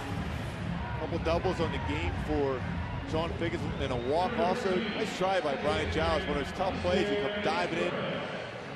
Luckily, he's got a piece of that, too. If I got by him, that might be fun to watch. That might be an inside-the-park home run. Could have been. What number Sean Figgins is putting up? 326 batting average right now. Is Turris has had an interesting day. He walked with the bases loaded, getting an RBI back in the second. He was hit by a pitch, took one off the hip last time up.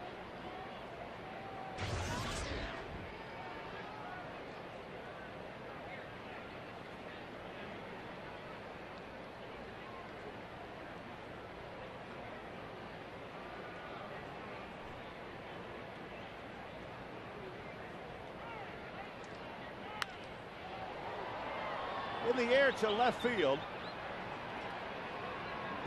And his Turris retired on that one.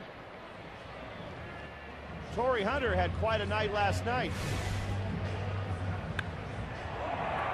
So what a swing. A fastball in the inside part of the plate. Fastball out over the middle part of the plate. Goes to left central. Then the fastball was middle. Off the rock pile. 3 home runs, first time in his career. Juan Rivera's already hit 2 today, so he has a chance to maybe equal or even better Torrey's day yesterday. There's a strike into Hunter. Rivera, if he doesn't come up this inning, will be up next inning and maybe once more.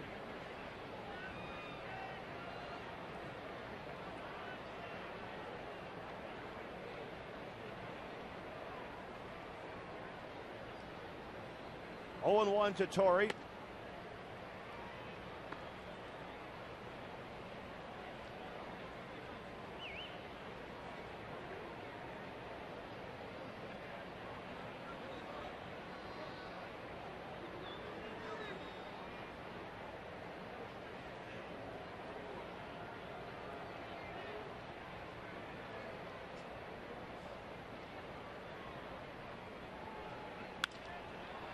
That'll push foul out of play on the right field side. 1 ball, 2 strikes.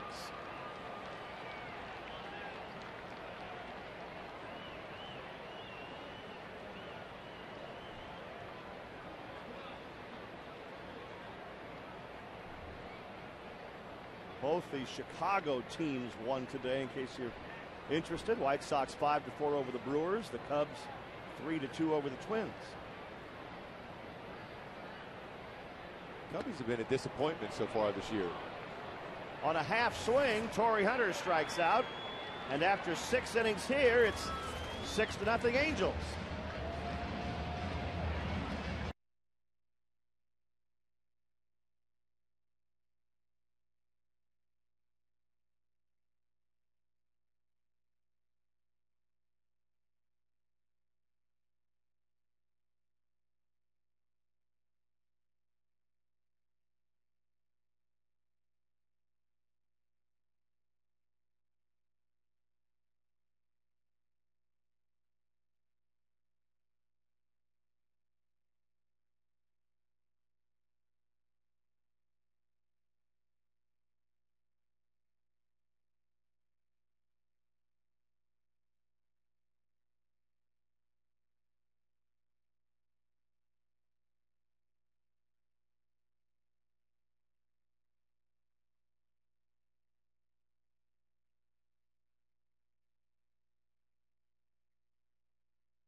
Kevin Kuzminoff leads off for San Diego.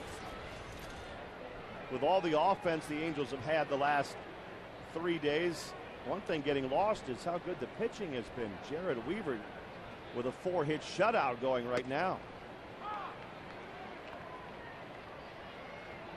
Weave has not lost a game at home this year as he looks for his 7th win of the year.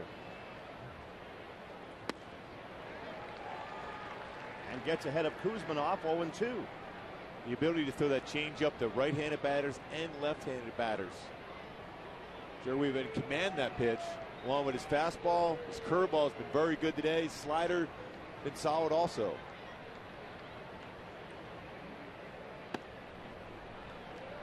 One ball, 2 strikes.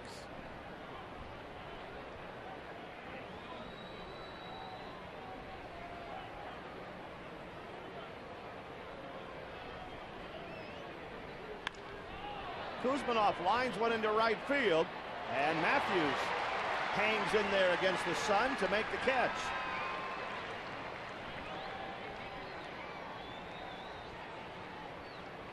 Nobody's dropped one yet, but we've seen some players battling with the sky. Gary Matthews Jr. has made a couple nice plays out there in right field today.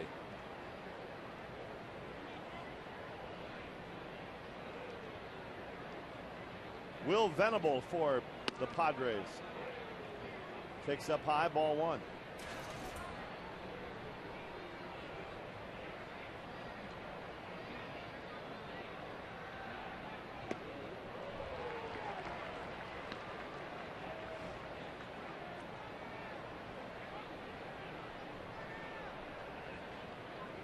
One and one to Venable.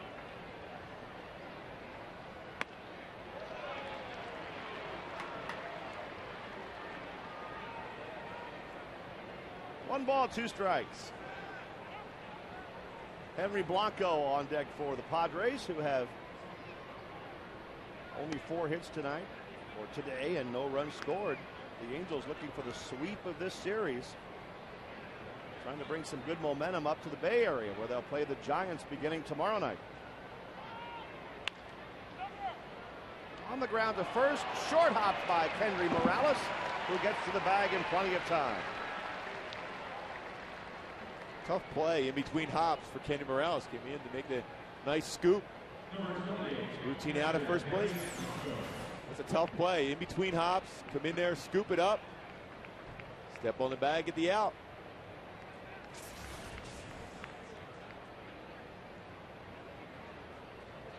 Two outs and Henry Blanco. The Padres on the verge of being swept, but they've been entirely different at home than they are on the road. Their road record is 9-22, and Buddy Black's team at home is 19-11.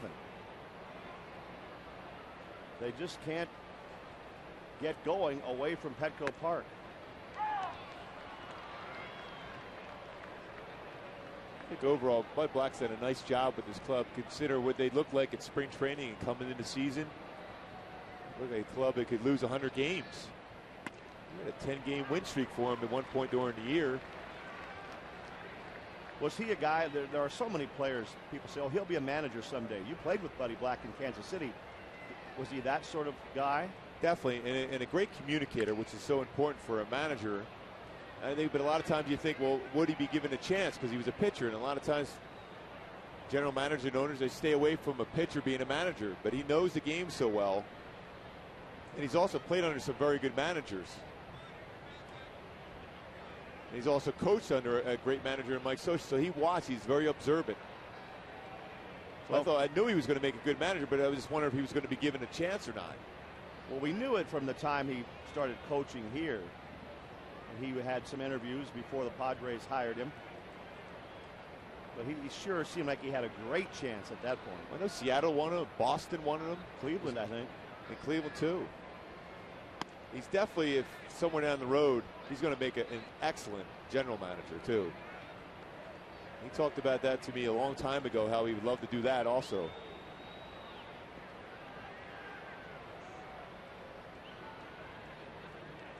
Here's the 3-2 pitch. Foul back just a little bit to our right. That was pitch number 100 on the day from Weaver, so Weave not likely to get the complete game today as he pitches here in the 7th inning.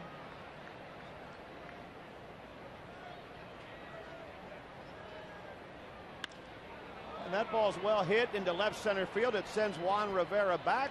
It hangs up and he makes the catch. We have reached the 7th inning stretch at Angel Stadium. 6-0 Halos.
Oceans white with foam, God bless America, my home, sweet home. God bless America, my home, sweet.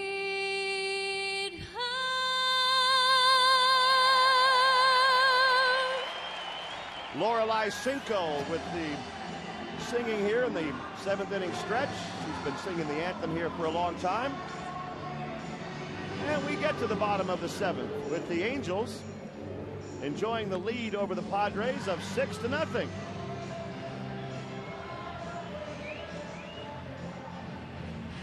Edward Mujica takes over for the Padres, the 4th pitcher of the day for San Diego. The way things have gone, Buddy Black's going to be happy to get out of here. I'm sure it felt nice to be back, but it's been a tough series for San Diego. You mentioned that road record. They've been struggling. And that's the thing. If you're going to be, you try to tread water, be around the 500 mark on the road if you can, and then just have a solid home record. They certainly have that, but their road record is horrendous so far this year. Vladdy had an RBI single his first time up. And a fly ball into right field. Tough to see, but hanging in there, Giles. Boy, that's been happening all day long. Good job by Giles. But now here comes Juan Rivera. Last night, Torrey Hunter hit 3. Today, Rivera has 2. They'd like to join Babe Ruth and Lou Gehrig in that category if Rivera hits one out. That's not bad, yeah. Oh.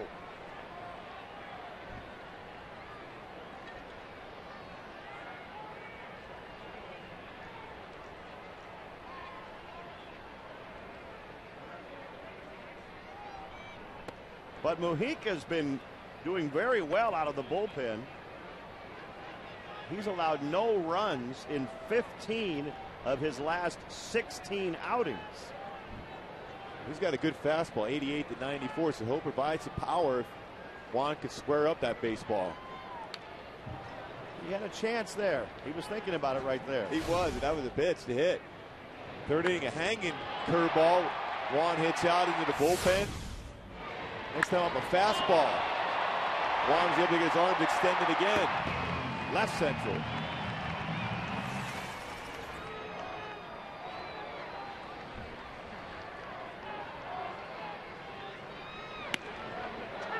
One and 2. Mujica's earned run average since May 4th is 0.47.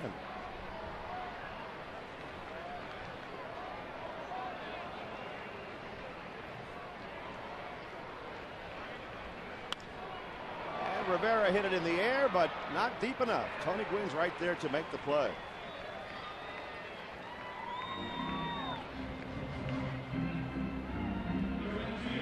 Two outs. Kendry Morales coming up.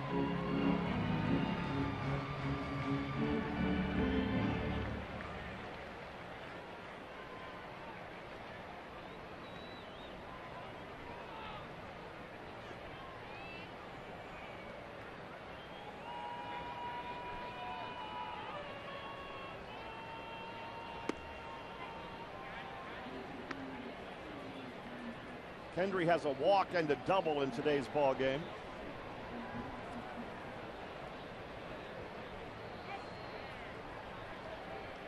Tomorrow the Angels face Barry Zito in San Francisco. John Lackey and Barry Zito tomorrow night. Angels familiar with him in all those years with the Oakland A's. That big curveball. His velocity on his fastball has dropped considerably the last 2 years, although they're saying now it's a little bit better this season. There's the fly ball into center field for Gwynn. And that's it for the Angels. In the 7th, they go in order, but they lead the Padres 6-0.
Just a great series against the Padres and leads 6-0 today. That's the thing is 26 runs and 9 home runs in the series. And we have to reflect on the fact coming into this series, they only had hit 44 home runs as a team. 9 in this 3-game series so far. Luis Rodriguez 0 for 2 today.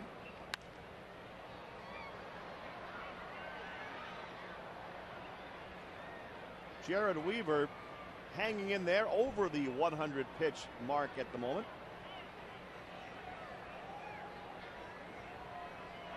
He's thrown 103. And Rodriguez hits a pop fly into left field. 1 out in the 8th. Weaver working on a 4-hit shutout. Just over 40,000. 4163 here today, including the Gwynns. Tony Jr. at the plate and the great Tony Sr. in the booth for the Padres. Jr. today 0 for 3. And there is Tony Gwynn Sr. What a great hitter he was. You and he were drafted in the same year, weren't you? Yeah, 1981. He's a Hall of Famer, one of the best hitters the game has ever seen. Did you face? You probably didn't face him much. No, I never faced him. Never faced him. Thankfully.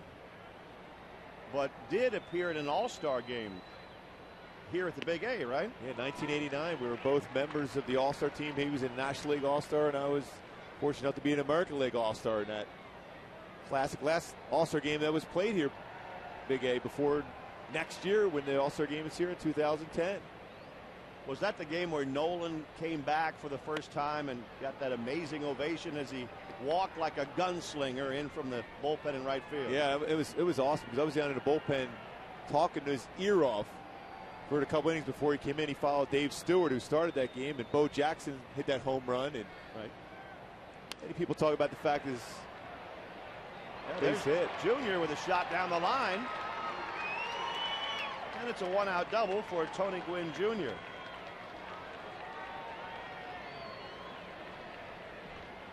Tony Gwynn Jr. gets that double down the first base line in the right field.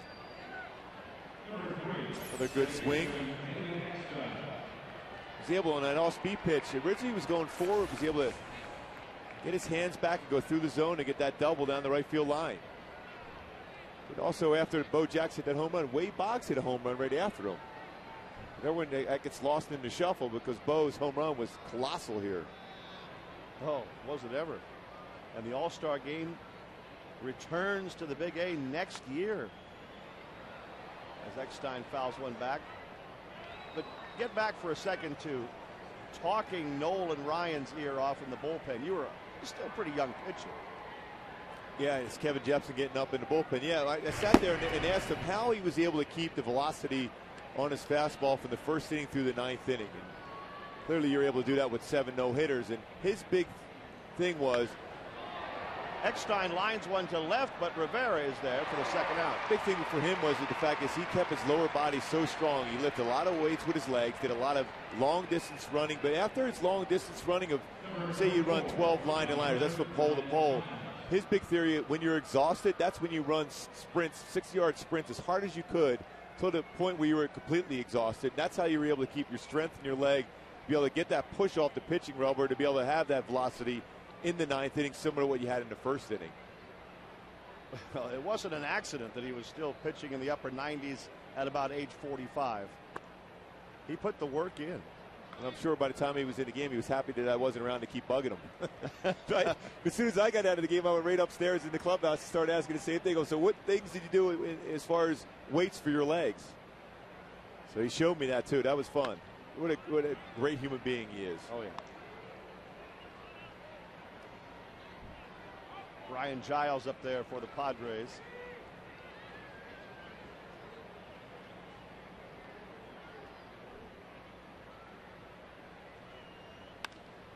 And Giles pops up. That's going to get Weaver out of the 8th inning. And he still has the shutout. Angels 6, Padres nothing, heading to the bottom of the 8th.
Is brought to you by Infinity, luxury cars that inspire at every turn.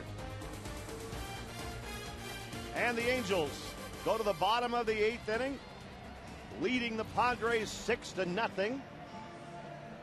40,163 here today, and Heath Bell comes in to pitch the bottom of the 8th. Heath Bell's done a tremendous job for the Padres, filling some big shoes with Trevor Hoffman leaving to go to Milwaukee. At ERA at 1.37 with 18 saves. Well, he's got 31 strikeouts in his 26 and a third innings pitch. Fastball at 90 to 96 and a curveball, both above average pitches. They haven't had a chance to use him in a save situation here, so Buddy Black's going to make sure Heath Bell gets an inning right now.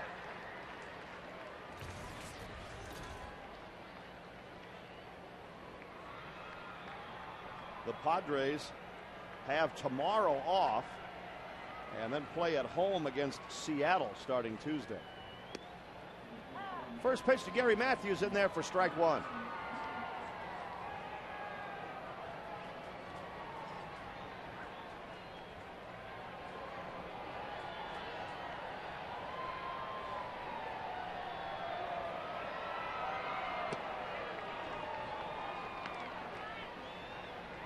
The Dodgers continue to lead the Rangers 6-3. They're in the top of the 9th in Arlington, so if that score holds and this one does, the Angels would be only 2.5 games out. 1-2 to Matthews.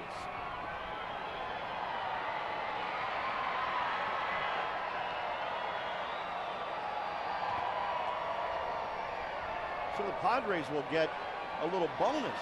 They get tonight off, just drive back home to San Diego, and then they get tomorrow off. It doesn't happen too often during the regular season. Matthews chops one to third base. One out. Fans Angels Baseball wants to give you a chance to sit in the Chevy Suite Seats located on the field next to third base, and a chance to win the all-new Chevy Camaro. Text Camaro to 31826 or go to angelsbaseball.com/Camaro for details and official rules. Chevy, the official ride of Angels Baseball.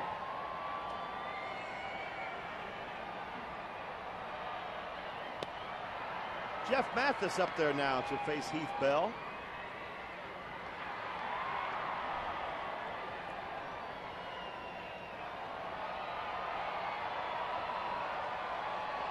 Heath Bell was born in Oceanside. His daddy was a United States Marine.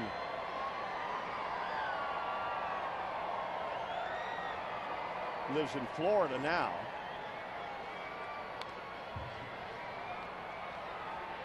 Well, you keep hearing Heath Bell's name mentioned. It's a possible trade bait for this club as they kind of fall apart here a little bit, certainly in the series, and if they fall further out of the race in the NL West, his name will be prominent. There's a number of clubs that need some bullpen help.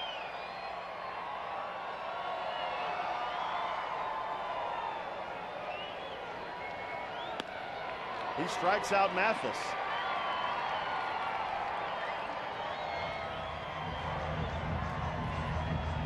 Two outs.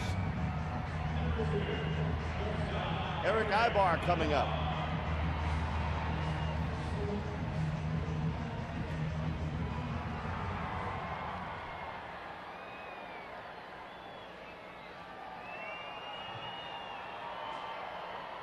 Ibar's 0 for 2 with a walk and a run scored today.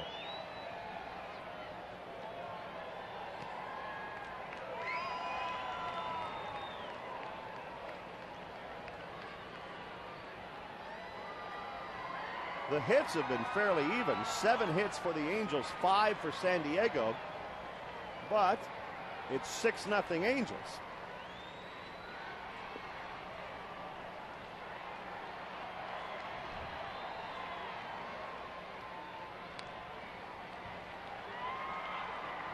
Oh and 2. The Angels received plenty of help via the base on balls early in the game. Chris Young went 2 1/3 as the Padres started today and walked 5, charged with 5 runs. And it doesn't hurt if you have somebody hit a couple of home runs. Tough play from behind third for Kuzminoff. And he gets Ibar. Nice play by the Padre third baseman. We head to the 9th inning. Angels 6, San Diego nothing.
MLB.TV premium features include HD quality where available and the ability to pause, fast forward, and rewind live games.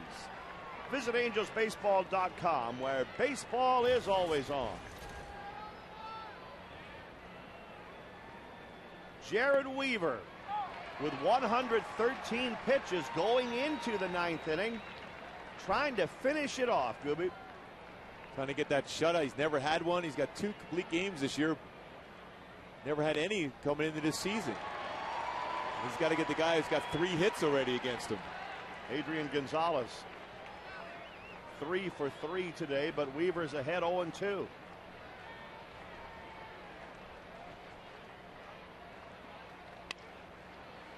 Just foul. And I imagine Scioscia has a fairly short leash on him here if he gets in any kind of trouble at all. But it's nice to see him give him a shot anyway. And Jared looked like he was talking to Mike Scioscia after the inning, after the 8th inning, and convinced him to give him a shot. If he has a clean inning, definitely give him an opportunity. Pop fly, shallow left field. Juan Rivera makes the catch. And after that 8th inning, Mike Scioscia talking to Jared Weaver, probably saying, okay, you're done. Great job. And Jared saying, hey, I still got some left in me. And I like that. Mike Scioscia giving an opportunity. Jared Weaver, a lot of times a manager will go up to you and say, how do you feel? If you go, well, I feel pretty good chance you're out of the game. If you tell him I want to finish this game, then he'll give you that shot, particularly when you got a shutout going and he's been throwing so well. It's good to see Mike Scioscia give him a shot at it. The most important thing, though, is the W. So if anything falls apart, it'll be go down to the bullpen right away. Cliff Floyd has faced Weaver 3 times today. He has struck out all 3. Not this time. It's a 1-pitch out. We talked about a clean inning. This is about as clean a start to the inning as Weaver could have hoped for. 2 outs in the 9th. And then when you got the 2 outs, you got a shutout going as a starting pitcher. You got to take a nice deep breath and not overthrow. Stay exactly the program you've been doing throughout the game. Hit your spots, get ahead. Weaver's 1 out away from a 5-hit shutout. Kevin Kuzminoff is 0 for 3 today.